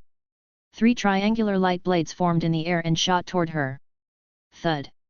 With a startled cry, Sōsuke was struck in both wrists and her waist, the force pinning her to a broken wall. Unbothered, Shin'ō resumed his approach, stopping mere meters away from Kaelith. Any last words, boy? He asked, his tone brimming with arrogance. Kaelith met his gaze, his expression unreadable. "Yes," he replied, a faint smile tugging at his lips. "I have something to tell you." Shinkaira paused, his confidence faltering slightly. Kaelith's grin widened. Villains always die because they talk too much. A sense of dread washed over Shinkaira. Abandoning all pretense, he lunged forward to finish Kaelith. But under the moonlight, a sudden sharp pain shot through his ankle. Splurt! Blood spurted out as a wound appeared out of nowhere. What? Shinkaira looked down in shock, only to feel a second searing pain, this time from the sole of his foot. Shink! Reeling back, Shinkaira saw blood dripping from the punctured bottom of his sandal. "What the hell is this?" he bellowed, his eyes wide with disbelief. Chapter 56. Shinkaira Renzosuke stared at the blood pooling under his feet, momentarily stunned. Then, as though struck by a sudden realization, his face twisted in terror. Nearby, Takatai cried out in shock. Kiriko Shunsui. As one of the oldest captains of the Siraidai, Kiriko Shunsui's Shikai abilities were no secret. Attacking from an opponent's shadow was one of his hallmark techniques. The thought that Kiriko Shunsui had somehow slipped into the vicinity without being noticed sent a chill through Shinkaira Renzosuke. Frantically, he scanned his surroundings while repeatedly glancing down at his shadow. Not far away, Takatai mirrored his movements. Suddenly, a strange sensation of being watched crept over Shinkaira. It was an unsettling feeling that made his heart tighten. After confirming there was no trace of Kiriko Shunsui nearby, he quickly lowered his gaze to his shadow. Shhkk. A sharp blade pierced through his back. Along with the agonizing sensation of being impaled, a burst of blood sprayed from his chest. Wide-eyed, Shinkaira Renzosuke stared at the sudden wound on his chest. In that moment, his greatest shock wasn't the attack itself. It was the baffling absence of a visible weapon, even though the sensation of a blade filling the wound was unmistakable. He could clearly see the torn flesh of his chest, gaping and unable to close as if held open by an invisible force. And yet, nothing was there. Whipping around, he desperately tried to catch a glimpse of his attacker. What he saw made his scalp tingle. Nothing. There was no one behind him. As he stood frozen in disbelief, the unseen blade withdrew from his body. Ugh! Staggering, Shinkaira Renzosuke clutched at his wound. Takatai, witnessing the scene, was utterly dumbfounded. In the distance, Yurei and Shaolin FNG also wore expressions of confusion. What exactly had happened? Yurei instinctively turned her gaze toward Kaelith Yurei. Although she had no concrete evidence, her instincts screamed that Kaelith was somehow involved in the incident. Yet Kaelith simply stood there, motionless and seemingly uninvolved. Yurei frowned slightly, puzzled. As she pondered, something suddenly caught her attention. The realization hit her like a thunderbolt, and her pupils contracted in shock. In the moonlight, Kaelith Yurei had no shadow. What kind of illusion was this? While Yurei deliberated, Shinkaira Renzosuke was on the brink of madness. The eerie sensation of being watched returned, sending him into a frenzy. Damn it! He roared, wildly swinging his zanpakuto at the air around him. Slash! A fresh wound opened on his arm, leaving a deep gash. Damn it! Damn it! Kiriko Shunsui! Show yourself! What? Are you too afraid to face me head-on? As his curses echoed, the attacks came again. This time, an unseen slash landed on his unguarded calf. Howling in rage, Shinkaira Renzosuke lashed out, his fury mounting. Takatai, observing from a distance, began piecing things together. Something was off. This wasn't Kiriko Shunsui's ability. Kiriko Shunsui's Kajinai required an attack to emerge from the enemy's shadow. It was an immutable rule of his zanpakuto. Yet, every one of Shinkaira's wounds had materialized out of thin air, without a single strike originating from his shadow. Then, who was responsible for these attacks? Instinctively, Takatai turned his gaze to Kaelith Yurei. Like Yurei, he saw Kaelith standing calmly, unmoving. Was it not Kaelith after all? Then who? He turned his eyes to Shaolin FNG. The young woman stood in the center of the battlefield, her gaze fixed on Shinkaira, her expression a mix of confusion and concern. No, it couldn't be her. Takatai felt his thoughts spiral into chaos. Yurei, however, had no doubts left. The strange attacks were unquestionably Kaelith Yurei's doing. Moments ago, she had noticed Kaelith's shadow reappear at his feet. If she hadn't been watching closely, she might have believed it had never vanished in the first place. Once Kaelith's shadow returned, the assaults on Shin'ō Renzosuke ceased. So, this was Kaelith's zanpakuto ability? The power to manipulate his own shadow, creating an invisible attacker? Yuruki's eyes sparkled with admiration. As expected of someone she had taken an interest in, his awakened ability was perfectly suited for the second division. Kaelith glanced at the shadow now settled at his side with the corner of his eye. Earlier, as he emerged from the smoke, ready to fight to the death, he had heard a voice calling out to him. "Take me! Take me!" The moment he heard it, one word flashed in his mind: his zanpakuto. From his experience watching the anime, he knew such voices often signaled the awakening of a Shinigami's blade. However, when he examined the weapon in his hand, he realized the voice wasn't coming from it. Following the sound, he scanned his surroundings, his confusion growing. Eventually, his gaze fell upon his shadow. "Take me!" Kaelith gradually understood that the voice was emanating from his shadow. To be precise, it was coming from the shadow of his Asachi. Realizing this, Kaelith felt an overwhelming sense of absurdity. How was he supposed to pick up a shadow? If it meant grabbing the real blade, he was already doing that. If it meant using his hand's shadow to grasp the blade's shadow, wasn't he doing that too? Did he need to lie on the ground and physically grab his shadow? The thought almost made him laugh. After a moment's hesitation, he reached out and tried grasping the shadow in the air. The instant he made the motion, he felt something solid in his hand. A flood of knowledge surged into Kaelith Yurei's mind. After a brief moment of confusion, Takatai's gaze shifted back to Kaelith Yurei. Though there wasn't much evidence, he gradually became certain the problem lay with this boy. If that were the case, eliminating him would solve everything. Takatai took a deep breath, lowered his shoulders into a charging stance, and launched himself toward Kaelith. This time, he was prepared. Even if Kaelith used his twin bone technique again, at worst, his shoulder might suffer a minor injury that could heal within a month. But Kaelith would undoubtedly die. "Shin'ō! Support me by restricting his Shunpo." Hearing Takata's shout, Shin'ō Renzosuke snapped out of his own frantic search for the enemy. Despite being tormented by Kaelith's strange ability, his combat instincts as a captain still prevailed. Seeing Takata's charge, he quickly grasped his intent.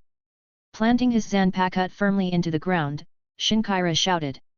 "Entangle him!" Frenzied forest. As his voice echoed, countless roots burst from the ground. Before Kaelith could react, vines coiled tightly around his ankles. Under normal circumstances, he had plenty of ways to break free. But now, with Takatai charging at full force, Kaelith had no time to escape without being crushed by this human battering ram. Within mere moments, more roots climbed up Kaelith's legs, binding his lower body securely like a vice awaiting the impact of a hydraulic hammer. Seeing Kaelith thoroughly restrained, Shin'ō couldn't help but grin. Success! Shaolin FNG tried to intercept Takata along the way, but her attack failed to penetrate his defenses, and she was sent flying with a single punch. Her petite body spun like a broken doll through the air before crashing to the ground. One of her arms twisted unnaturally, clearly suffering multiple fractures. Meanwhile, Yuruki rushed toward Kaelith, firing several high-level Bakud spells in quick succession. Yet none of them managed to hinder Takatai's relentless charge. Yuruki's heart sank as she watched the scene unfold, but her sharp eyes caught something strange. Kaelith's shadow had vanished once again. Her eyes lit up in realization. Kaelith's shadow had already demonstrated the ability to create invisible attacks, which meant it had a physical presence. If that were the case, couldn't it also block Takatai? Her gaze filled with hope, but the imagined barrier never appeared. Not only did Takatai remain unaffected, he wasn't even slightly disturbed by the shadow. Under Yuruki's stunned gaze, Kaelith stood calmly as Takatai barreled toward him. Kaelith's eyes seemed unfocused, as though he were lost in thought. When Takatai's enormous frame was only 20 meters away, Kaelith finally moved. Tilting his upper body slightly, he clenched his fists. Seeing Kaelith's motion, Takatai shook his head inwardly. So, it's the twin bone again. Unfortunately for Kaelith, this time, Takatai was determined to disappoint him. Last time, he'd been caught off guard by the technique and exposed his vulnerable chest and abdomen. Now, his attack relied entirely on his toughest areas. Even if Kaelith could sprout extra arms and perform 4 bone or 5 bone, Gotei was confident in his victory. As he advanced, a flicker of black light appeared around Kaelith, but Gotei dismissed it as an illusion. Kaelith drew his fists to his waist, his expression calm. An inexplicable sense of dread surged within Gotei as he closed in. It made no sense. He knew the power of Kaelith's twin bone. Strong? Absolutely.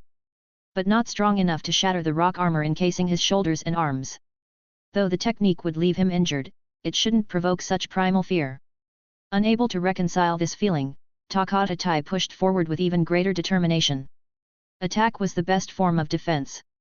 In a flash, the 20-meter gap vanished. Gotei loomed over Kaelith, ready to crush him into a smear on the ground. At that precise moment, Kaelith struck. He unleashed his fists in a double punch. Boom! A massive impact shattered the rock armor, sending shockwaves through Gotei's body. Feeling the strength of Kaelith's punch, Gotei allowed himself a moment of triumph. As he predicted, the attack wasn't enough to wait. Another force surged forward, identical to the first. It was another twin bone. 2 strikes, perfectly synchronized yet staggered, hit Gotei as if 2 people had attacked him in unison. The impossibly seamless coordination caused the spiritual energy in Gotei's rock armor to collapse. With a deafening crack, his armor exploded into dust, exposing his vulnerable flesh. Kaelith's punch carried through, smashing into Gotei's shoulder like an apocalyptic force. In that instant, Gotei finally understood the true meaning of overwhelming power. Even though Kaelith's spiritual pressure was inferior, his strike felt like the end of the world. Gotei's shoulder disintegrated into a mist of blood as he was flung backward, painting the air crimson before crashing into the ground. Shin'ō Renzosuke's triumphant grin froze on his face, replaced by sheer disbelief as he followed Gotei's arc with his eyes until the latter landed lifelessly. Yurei, charging toward the scene, was so shocked that she stumbled, face planting into the ground with a loud thud. Gotei lay motionless, his rock armor completely obliterated, his fate uncertain. Kaelith lifted his hands, examining the mangled, bloodied remains of his fingers. Despite their gruesome state, his face radiated satisfaction. As expected, his instincts were correct. The twin bone technique did have an advanced form. Of course, achieving it with flesh and spiritual pressure alone was impossible. No wonder both Aizen and Yamamoto dismissed his ideas as delusional. Now, he'd love to see their expressions. Smiling at the thought, Kaelith glanced down at the vines still binding his lower body. Without their support, his counterattack might have faltered halfway through, leaving him unable to withstand the recoil or aim properly at Gotei. Turning to Shin'ō Renzosuke, Kaelith gave a small nod of gratitude. Shin'ō's eyes widened in horror at the gesture. With a strangled cry, his legs gave out beneath him, nearly sending him to the ground. At that moment, the air trembled. New spiritual pressures erupted within the barrier. Boom! Boom! Boom! 3 captain-class presences entered the scene. Feeling their oppressive spiritual energy, Shin'ō Renzosuke's face turned ghostly pale. Chapter 57. Above the 2nd Division, a man wearing a white haori and sporting an afro raised his zanpakuto high. Crush it, Tengumaru! With his shout, the meter-long zanpakuto glowed and extended. In an instant, it transformed into a 7 to 8 meter long black spiked mace. With a mighty swing, the man smashed the mace down, shattering a massive barrier in a single blow. As the barrier disintegrated, the spiritual pressure contained within surged outward. Sensing the information hidden in the spiritual pressure, the faces of the 2 nearby captains darkened. Kyoraku Shunsui's face was obscured in shadow as he drew his zanpakuto. Without a word, he used Shunpo to descend toward the source below. Hikifune Kiryu followed closely behind without hesitation. From a distance, the 2 could already see the scene unfolding near the back mountain of the 2nd Division, just outside the prison gates. The sight was so surreal that, for a brief moment, both forgot their anger. Gotei, the captain of the 9th Division, lay on the ground with his entire shoulder blown apart, his condition unknown. Nearby, Shin'ō Renzosuke gripped his sword, his face pale with terror. On the other side, Kaelith Yurei stood silently. Although his body was battered, and blood dripped from his hands, the fierce battle aura emanating from him was blinding, like a blazing sun. Kaelith! Kyoraku Shunsui shouted. Hearing the familiar voice, Kaelith grinned. His senior brother might not have arrived promptly, but at least he came in time. Though he had defeated Takatatai, Kaelith was at his limit. If Shin'ō Renzosuke decided to take advantage of the moment and strike, everyone present would likely be killed. SHFF. Kiriko landed beside Kaelith with a swift shunpo. "Kaelith, are you okay?" he asked, concern evident in his voice as he observed Kaelith's near collapse. Kaelith shook his head, resisting the overwhelming urge to pass out. Gathering his strength, he said, "Senior brother, Takatatai, captain of the 9th Division, conspired with rebels to stage a coup. They launched a night assault on the 2nd Division, causing numerous casualties among its members. Injured among them is Shin'ō Academy, head of the Shin'ō family. Shin'ō Renzosuke was also freed by Takatatai's accomplices. Make sure to arrest his allies in the prison as well." Hearing this, Kiriko couldn't help but chuckle. Even in his battered state, Kaelith was laying the groundwork to pin the blame on Takatatai. What's more, the way he emphasized the assault on the Shin'ō family head over the rebellion itself was a masterstroke of noble politics. "Got it. I'll make sure it's all reported," Kiriko replied with a smile, appreciating the clever maneuver. Kaelith nodded, but as he relaxed, his legs buckled beneath him. 2 hands caught him from behind. Turning his head, Kaelith saw Yurei staring at him with a complicated expression. She slipped her hands under his arms and carried him away from the battlefield using shunpo, ensuring his safety. Watching the scene, Kiriko resisted the urge to whistle, realizing it wasn't an appropriate time. Hikifune Kiryo scanned the battlefield, her eyes brimming with anger. So many members of the Gotei 13 had been sacrificed for this pointless chaos. These nobles, could they possibly be more disgusting? Fixing her gaze on the 2 captains in front of her, Kiryo's expression grew cold, and killing intent surged within her. Though captains were valuable combat assets in Seoul society, even with irrefutable evidence, nobles often shielded them from justice. If she were forced to leave the Siriti for the royal guard soon, she'd no longer have a hand in quelling rebellion. Perhaps it was better to end things here and now. On a battlefield like this, killing them would be justified. If the Central 46 later tried to hold her accountable, she'd simply head to the royal guard early. Let them try to pursue her there. T/N I like her. With this thought, she no longer hesitated. Drawing her zanpakuto, she stomped her foot and launched herself toward Shin'ō Renzosuke. Watching her, Kiriko Shunsui grimaced, feigning fear. Though he considered stopping her, the thought of the Central 46's likely ruling made him hold back. Descending from above, Aikawa Love, the captain of the 7th Division, shivered slightly at the sight. In an instant, Hikifune Kiryo reached Shin'ō and swung her blade down. However, mid-swing, she suddenly paused, sensing something. She immediately shifted her stance, retreating with remarkable speed. Almost simultaneously, a slicing wave of energy surged past her, carving a deep trench between her and Shin'ō. SHFF. Kiriko Shunsui and Aikawa Love appeared beside her in unison, using shunpo to close the distance. Hikifune Kiryo was surprised as she looked in the direction from which the slicing wave had come. Emerging from the shadows, a figure wearing a Tengu mask slowly approached. He was tall and slender, dressed in a pale blue kimono, his hand holding a zanpakuto. Strands of silvery white hair peeked out from behind the mask. Shin'ō Renzosuke's eyes lit up with hope at the sight, as if he had just been granted a reprieve. Kiriko Shunsui frowned slightly. There was something vaguely familiar about this man, particularly his spiritual pressure. Although well concealed, it stirred a sense of déjà vu within him. Not far off, Yurei, who was supporting Kaelith and kneeling on the ground, also showed a similar reaction. As the masked man stepped forward, heading towards Takatatai, Kiriko quickly intercepted him. "Ah, my good sir, these 2 are under the jurisdiction of the 13 court guard squads," Kiriko said smoothly. "If you leave now, I might pretend I haven't seen anything." The Tengu masked man paused briefly before suddenly swinging his zanpakuto. Clang! Kiriko raised his twin blades to block the strike. The next instant, his expression changed. Without hesitation, Kiriko was forced to retreat, the immense force from the masked man's blade numbing his arms. Such immense spiritual pressure, who was this person? After pushing Kiriko back with a single strike, the masked man flicked his finger.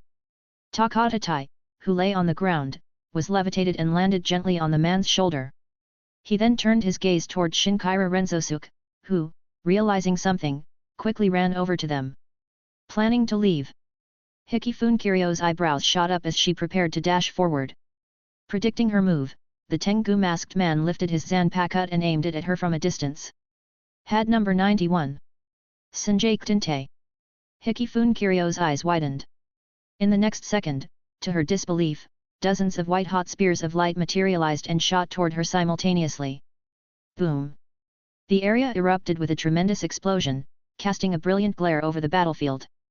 The force of the kid enveloped the area, showcasing the masked man's formidable prowess, leaving those present in awe and trepidation at his capabilities. Chapter 58. As the light cannon surged forward, the Tengu masked man spoke once more. Had number 88, Hiri Gekizoko Shin'ō. Crackle! A massive blue and white lightning column, over 2 meters thick, erupted from the tip of his zanpakuto. It chased after his previous had, heading directly for the trio. Wait! You're kidding me, right? He's casting had number 88 without incantation. Akawa Love exclaimed, panic creeping into his voice. He raised his massive spiked mace, flames bursting forth as his spiritual pressure condensed around it. Hikifune Kiryo moved even faster. The elegant yet imposing woman stepped forward, her voice commanding. Bakut number 81, dank. Buzz. A colossal, translucent barrier shot up from the ground with her step. Boom! The Sanjake Dinte collided with the barrier, erupting in a fiery explosion. Since dank only blocked one direction, the flames roared outward to the sides, threatening to engulf everything in their path. Seeing this, Kyoraku Shunsui leaped into the air, crossing his twin blades with a flourish. Bushgoma! With a sharp motion, twin cyclones of green wind swirled outward, containing the flames and preventing them from spreading. Meanwhile, Akawa Love had finished gathering his power. Lifting his massive mace, now blazing with brilliant flames, he roared and brought it crashing down. Kaji no Chisai Hammer! The mace slammed into the ground, sending an explosive wave of force forward. The Hiri Gekizoko Shin'ō, having just pierced through dank, collided head-on with the fiery wave. The two forces wrestled against each other for a few seconds before dissipating in a brilliant display of energy. As Kyoraku Shunsui looked over the scorched ground, he couldn't help but click his tongue. To suppress 3 captains at once, who is this guy? Closing his eyes, Kyoraku tried to trace the masked man's spiritual pressure, but all traces had been cut off. Shaking his head in frustration, he landed back on the ground and rushed to check on Kaelith Yurei. Dash! After an indeterminate amount of time, Kaelith Yurei slowly opened his eyes. An unfamiliar ceiling, he murmured. Lying on a soft bed, he squinted lazily like a satisfied cat. Though the ceiling may be unfamiliar, the doctor is quite the familiar face, a teasing voice chimed in beside him. Turning his head, Kaelith saw Sōsuke Yamada sitting by his bedside, one leg crossed over the other and a thick book resting on his lap. Well, how's it feel to narrowly escape death? Sōsuke asked with a smirk as Kaelith turned toward him. Kaelith sighed, awful. Why isn't it a beautiful nurse? Sōsuke chuckled. Because yours truly is a masterful healer. Even though I haven't officially joined the squad, I've already earned Captain Anohana's approval. The captain thinks my medical skills far surpass those of any beautiful nurse. That's why I'm here to keep an eye on you. So, be grateful to the captain for her kindness, you idiot Kaelith. Kaelith raised his hand, intending to flip Sōsuke off, but froze midway. Both his hands were wrapped in thick bandages, making it impossible to discern their original shape. He stared at them in confusion for a moment before remembering what had happened. In his battle against Takata, he had forcibly used a technique that had only existed in his imagination. While the results had been effective, his hands had been utterly ruined in the process. Sōsuke set his book aside, his expression turning serious. Kaelith, I know you're not one of those fragile weaklings, so I won't sugarcoat it, Sōsuke Yamada said seriously. Your hands, the situation isn't great. For the next few months, maybe even years, you might not be able to use them for combat. His face darkened, but he quickly added, but don't worry. I, Sōsuke Yamada, swear on my honor as a healer I will find a way to fix your hands. The nobles have their secret techniques for healing. One of them is bound to help. And don't forget, there's also Captain Anohana. She'll do everything she can to find a solution. Kaelith couldn't help but chuckle at Sōsuke's determination. Frowning, Sōsuke snapped, don't think I'm joking about this. I know, Kaelith interrupted, nodding. Relax, Sōsuke. I'm Kaelith Yurei, a genius on par with Sōsuke Aizen. A couple of busted hands? We'll figure it out eventually. And if all else fails, I've got you, the backup healer. No rush. Sōsuke Yamada. Seeing Kaelith's light-hearted attitude, Sōsuke clicked his tongue in disbelief. This guy really doesn't take anything to heart, does he?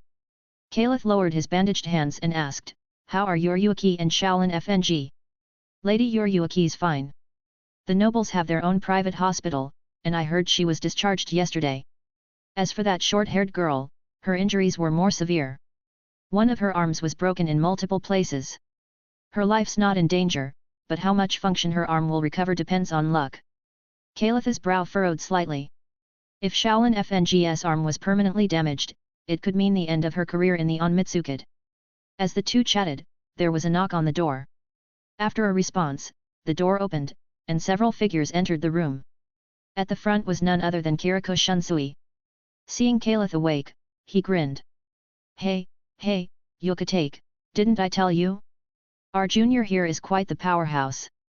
Gotei Jasher shot him a glare. If you had been more reliable as his senior, Kaelith wouldn't be lying here now. Swallowing his words for the sake of peace, Gotei remained silent. Following behind them was Anohana. She approached the bed, examined Kaelith's hands, and frowned slightly. Turning to Sōsuke, she asked, How is he? Sōsuke smiled. No need to worry, Captain. This guy's mental fortitude is exceptional. I've already told him about his condition, and he's taking it surprisingly well. Nodding in acknowledgement, Anohana promised to do everything in her power to find a treatment for Kaelith's hands. After a thorough examination of his body, she concluded, Aside from your hands, the rest of your recovery is going well. If there are no complications, you'll likely be discharged today. With that, Anohana left, and Sōsuke followed shortly after. Once they were gone, Kiriko and Gotei sat down to chat with Kaelith for a while. However, their conversation was soon interrupted by another knock at the door. This time, it was Sōsuke, the 1st Division's lieutenant. He brought a box of snacks and offered Kaelith words of encouragement, urging him to focus on his recovery and not to worry about external matters. After Sōsuke's departure, Kiriko and Gotei also took their leave. Kaelith stretched lazily, preparing to take another nap when... Knock, knock. Once again, someone was at the door. Chapter 59. Hikifun Kiryu, Kinoshita Hanu, and several of Kaelith's peers from Shin'ō Academy came by to visit him. Even the Kukaki family sent a representative. During the visit, Kaelith inquired about Kukaki Shun. The representative informed him that Shun was doing well and currently undergoing training under the family head. Once the academy students had left, a lone figure entered the room. Seeing who it was, Kaelith grinned widely. Well, Sōsuke, I thought you weren't going to show up. Not having seen Aizen among the earlier visitors, Kaelith assumed he had been busy conducting experiments at the laboratory and was unaware of his condition. Aizen approached and examined Kaelith carefully, his gaze eventually settling on the heavily bandaged hands. He frowned slightly. Before Kaelith could explain, Aizen spoke. I've already heard the details from Yamada. For a mere academy student to involve himself in such a significant matter, it's a miracle you only lost the use of your hands. Consider it good fortune. This might actually be a blessing in disguise, Aizen continued with his calm, detached tone. If you don't learn the price of carelessness now, next time, it might be your life. Kaelith let out an awkward laugh. Well, no need to make it sound that grim. Suddenly, Kaelith's expression shifted to one of curiosity. Sōsuke, what's wrong with your leg? Aizen froze for a fraction of a second before responding with an unreadable expression. My leg? Why do you ask? Kaelith narrowed his eyes. Your stance. Whenever you stand, your balance is always impeccable, even when you're exhausted after training. Yet today, your weight is clearly favoring your left leg, while your right leg seems to be avoiding any pressure. You injured your leg. Aizen's pupils contracted slightly, but he quickly nodded. Yesterday, I misstepped while practicing Shunpo and hurt my ankle. Oh, I see, Kaelith replied, seemingly understanding. Then, with a teasing grin, he added, I never thought the genius Sōsuke Aizen would make such a rookie mistake. That's hilarious. Aizen. Watching Kaelith laugh to himself, Aizen felt a strong urge to draw his sword. The previous night, Aizen had done what he usually did, set up an illusionary decoy in his bed, dressed in dark attire, and prepared to head to Rukonga for his experiments. However, as he left Shin'ō Academy, he sensed turmoil within Seireidii. At first, he planned to ignore it, but a nagging feeling stopped him. Kaelith was supposed to be in Seireidii that day. Normally, Kaelith would have returned to the academy by this hour, but he was conspicuously absent. Could the chaos in Seireidii have something to do with him? Aizen considered using Sub-Aimga Ishi no Suiseki, trailing sparrow threads, to pinpoint Kaelith's location. Unfortunately, he wasn't particularly skilled with this kid, as it was rarely necessary for him to use it. To locate Kaelith, he needed an approximate direction or range of activity. After frowning in thought for a few moments, he adjusted his mask and decided to investigate. Sneaking into Seireidii, he quickly encountered a patrol squad. Using Kaika Suijutsu, he disguised himself as a seated officer and inquired about the situation. After listening to their report, Aizen fell into deep contemplation. For safety during his Rukonga experiments, he kept tabs on Seireidii's news. Rebel forces attacking the 7th Division, but why the 7th Division? The term distraction tactic immediately sprang to his mind. He requested the Knight's defense map and studied it carefully. He identified 3 potential targets. 7th Division, its captain and lieutenant were both middle-aged men of no notable influence. 9th Division, its captain was a grizzled veteran, and its lieutenant was a muscle-bound warrior. 2nd Division, the home of Shin'ō Academy and her family. The answer was clear. The 2nd Division was the most likely target. Without hesitation, Aizen formed the necessary hand seals and cast Sub-Aimga Ishi no Suiseki.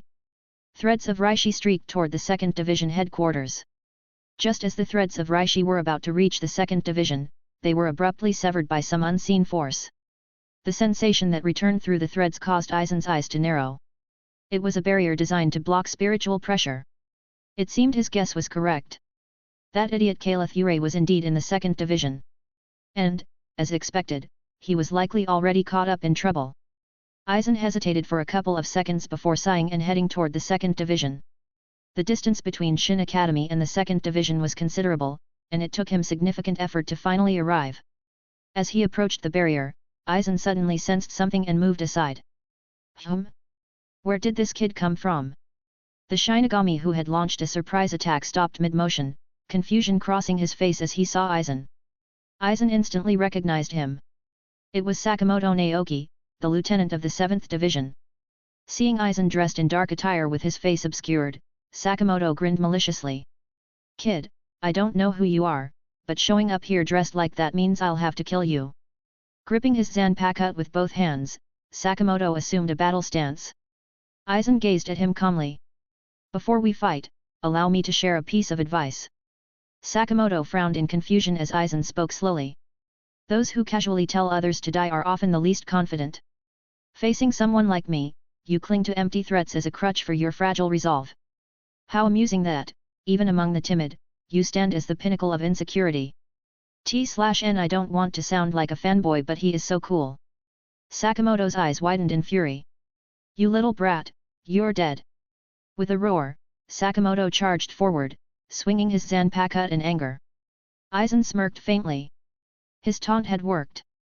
As Sakamoto lunged, Aizen vanished with a flash step, his blade aiming directly for the lieutenant's throat. Aizen's objective wasn't to fight but to end the battle as quickly as possible. Their clash was over in an instant. Aizen stood behind Sakamoto and casually flicked his zanpakuto, flinging a splatter of blood onto the ground. Sakamoto clutched his neck, disbelief etched across his face. He choked out garbled sounds, blood bubbling from his mouth before he collapsed with a thud. Lowering his gaze, Aizen glanced at his right leg. During their brief exchange, Sakamoto had unexpectedly released his zanpakuto, a long spear adorned with several iron hooks. While Aizen could have easily avoided the attack with his speed, he chose to take the hit to ensure a decisive kill. He dismissed the minor wound on his leg, intending to move into the 2nd Division's territory. But then, he sensed several spiritual pressures rapidly approaching his location. Aizen frowned slightly as he focused on identifying the incoming presence. Recognizing them as allies, he relaxed somewhat. After a moment of thought, he cast a kid spell to conceal his presence and swiftly left in another direction. 0 Chapter 60. Yo, Kaelith. I came to visit. Yurei stood at the doorway, her face lighting up with a big smile. Mid-sentence, her eyes caught sight of Aizen standing inside the room. Oh, sorry, I didn't realize someone else was here. She gave Aizen a friendly smile, scratching the back of her head awkwardly. You're one of Kaelith's classmates, right? I'm Shin'ō Yurei, a friend of his. Nice to meet you. Aizen looked at her for a couple of seconds before bowing slightly. Aizen Suk, a first-year student at Shin'ō Academy. A pleasure to meet you. Suk. Yurei blinked, then suddenly seemed to recall something. Oh, you're that Suk. Kaelith talks about you all the time. Aizen raised an eyebrow. He didn't need to think hard to guess that whatever Kaelith had said about him was unlikely to be serious or respectful. Yurei continued with a laugh. Kaelith always says he wouldn't be where he is today without your help. Honestly, I've never heard him speak that highly of anyone, not even Captain Commander Yamamoto. For a moment, Aizen's eyes flickered with surprise. Looking at the cheerful, dark-skinned girl in front of him, he bowed slightly again. I'm just an ordinary student, and I don't deserve such high praise. The academy has afternoon classes, so if you'll excuse me, I should take my leave. With that, Aizen stepped back, straightened up, and left the room. As she watched him leave, Yurei scratched her head again. Kaelith, your friend, he seems like someone with a lot on his mind. Kaelith grinned. Of course. He's the most thoughtful person in all of Siridi. Yurei raised an eyebrow but didn't voice her true thoughts. To her, Aizen seemed like a man who was exceptionally good at hiding his true self, someone who exuded a subtle but dangerous aura. However, considering his apparent closeness with Kaelith and their friendly relationship, she decided to keep her observations to herself. Shaking off her musings about Aizen, Yurei walked to Kaelith's bedside. Kaelith tilted his head, watching her with a curious expression as she took a deep breath and suddenly bent forward in a formal bow. Hey, hold on. I'm not dead yet, no need for a funeral. Kaelith leaned against the headboard and said with mock annoyance. Yurei ignored his quip and spoke earnestly, Kaelith, on behalf of the entire Onmitsukid, I thank you for your help. Without you, the 2nd Division would have been completely overrun. Not only would Shinkaira Renzo-suk have escaped, but countless other prisoners would have fled as well. You protected everyone's lives and honor. For that, as the commander of the punishment force, I offer you my deepest gratitude. Seeing Yurei bowing her head, Kaelith hurriedly reached out to lift her up. In Soul Society, where lifespans stretched for centuries, many Shinigami adhered strictly to formal rituals and etiquette. For Kaelith, however, such rituals were nothing but awkward and unnecessary. But as he reached out, his hands stopped mid-motion. He wiggled his bandaged hands in front of Yurei's face. Yurei, if you don't get up, I'm going to have to use these hands to lift you. If you can live with that guilt, go ahead and stay like that. Yurei looked at his hands, and a pained expression crossed her face. She had already heard about the extent of Kaelith's injuries, but seeing it in person filled her with guilt. If she had been stronger, Kaelith wouldn't have had to push himself to such extremes and break past his limits. But her regret was soon replaced by a sly smile. Kaelith, I didn't just come here to thank you, I came for your hands. Kaelith raised a brow in confusion. She leaned in and whispered, You've forgotten, haven't you? What we got from the 12th Division. Kaelith's eyes widened in realization. The red-white hot springs. If Kairanji Tenjire's claims about its healing properties were true, not only could it heal his hands, but it could also fully restore Shaolin FNG's shattered arm. I remember you mentioned that you've already found a place to set up the springs, Kaelith muttered, gears turning in his mind. Now we just need the materials, though I remember most of them are pretty rare. Maybe I can ask my teacher, he's the captain commander, so he probably has some of the rarer stuff. Watching Kaelith mumble and plan, Yurei couldn't help but smirk. She crossed her arms and said smugly, Idiot. Have you forgotten who I am? I'm the head of the Shin family, one of the 5 noble houses. A few rare materials? You think I can't get those? She lifted her chin proudly. Come on. I've got a surprise waiting for you. Yurei led Kaelith out of the room, carefully avoiding the 4th Division nurses as they made their way to Shaolin FNG's room. Inside, the short-haired girl sat by the window, staring quietly outside with a vacant expression. It wasn't until Kaelith and Yurei entered the room that she turned her head, suddenly aware of their presence. Upon seeing Yurei, Shaolin FNG's eyes instantly reddened. "Why, Yurei-sama?" She quickly lowered her head. "I deeply apologize, Yurei-sama. I have failed you and brought shame upon myself." Biting her lip, she seemed to struggle internally for a long moment. Before Yurei could respond, Shaolin FNG bowed even deeper, her face nearly touching the bed. "Yurei-sama, I am now crippled and can no longer fight for you. Tomorrow, I will submit a request for exile to the Punishment Force headquarters. I have betrayed your trust. I am truly sorry." At first, her voice trembled with sadness. By the end, it was utterly calm. As a child of the FNG family, her sole purpose was to join the Punishment Force and devote her life to serving the Shin'ō family. According to her family's code, any FNG who failed to serve in the Punishment Force faced exile. With one of her arms irreparably damaged, her fate was sealed. Only now did Shaolin FNG realize that her greatest despair and pain didn't come from the prospect of exile. It was the thought that she could never again repay Yurei-sama for her kindness. Watching Shaolin FNG bow so deeply, Kaelith opened his mouth, intending to say something. "Kaelith Yurei." Still bowing, Shaolin FNG suddenly raised her voice. "Yes. I'm here." Startled, Kaelith instinctively nodded. "Once I'm gone, Yurei-sama is in your hands." Gritting her teeth, Shaolin FNG forced the words out, her voice trembling with emotion. "Kaelith. That's so heavy, and terrifying." Kaelith couldn't help but chuckle awkwardly, ready to explain that things weren't as serious as she made them sound. But before he could speak, he noticed something odd about Shaolin FNG's breathing. Walking closer, he exchanged a helpless look with Yurei. Still in her bowing position, Shaolin FNG had fainted. In the end, it was quite a sight. Yurei, her shoulder wrapped in bandages, carrying Shaolin FNG, whose arm was in a sling, while Kaelith, both hands heavily bandaged, followed behind. The three invalids sneaked out of the 4th Division and made their way toward Rukanga. Thankfully, despite their injuries, Yurei and Kaelith were still mobile enough to travel quickly. By nightfall, they finally reached their destination. Under Yurei's guidance, Kaelith entered a cavern. At first, the path was narrow, but after walking several hundred steps, it suddenly opened into a spacious, hidden paradise. Kaelith gazed in awe at the small but stunning hidden realm before him. And there, waiting for them, was someone Kaelith did not expect. Yurei smiled and said, "Let me introduce you, Kaelith. This is Tessite Tsukabishi, and he." "Whoa, the Grand Kid Master!" Kaelith blurted out in shock. Thanks for listening.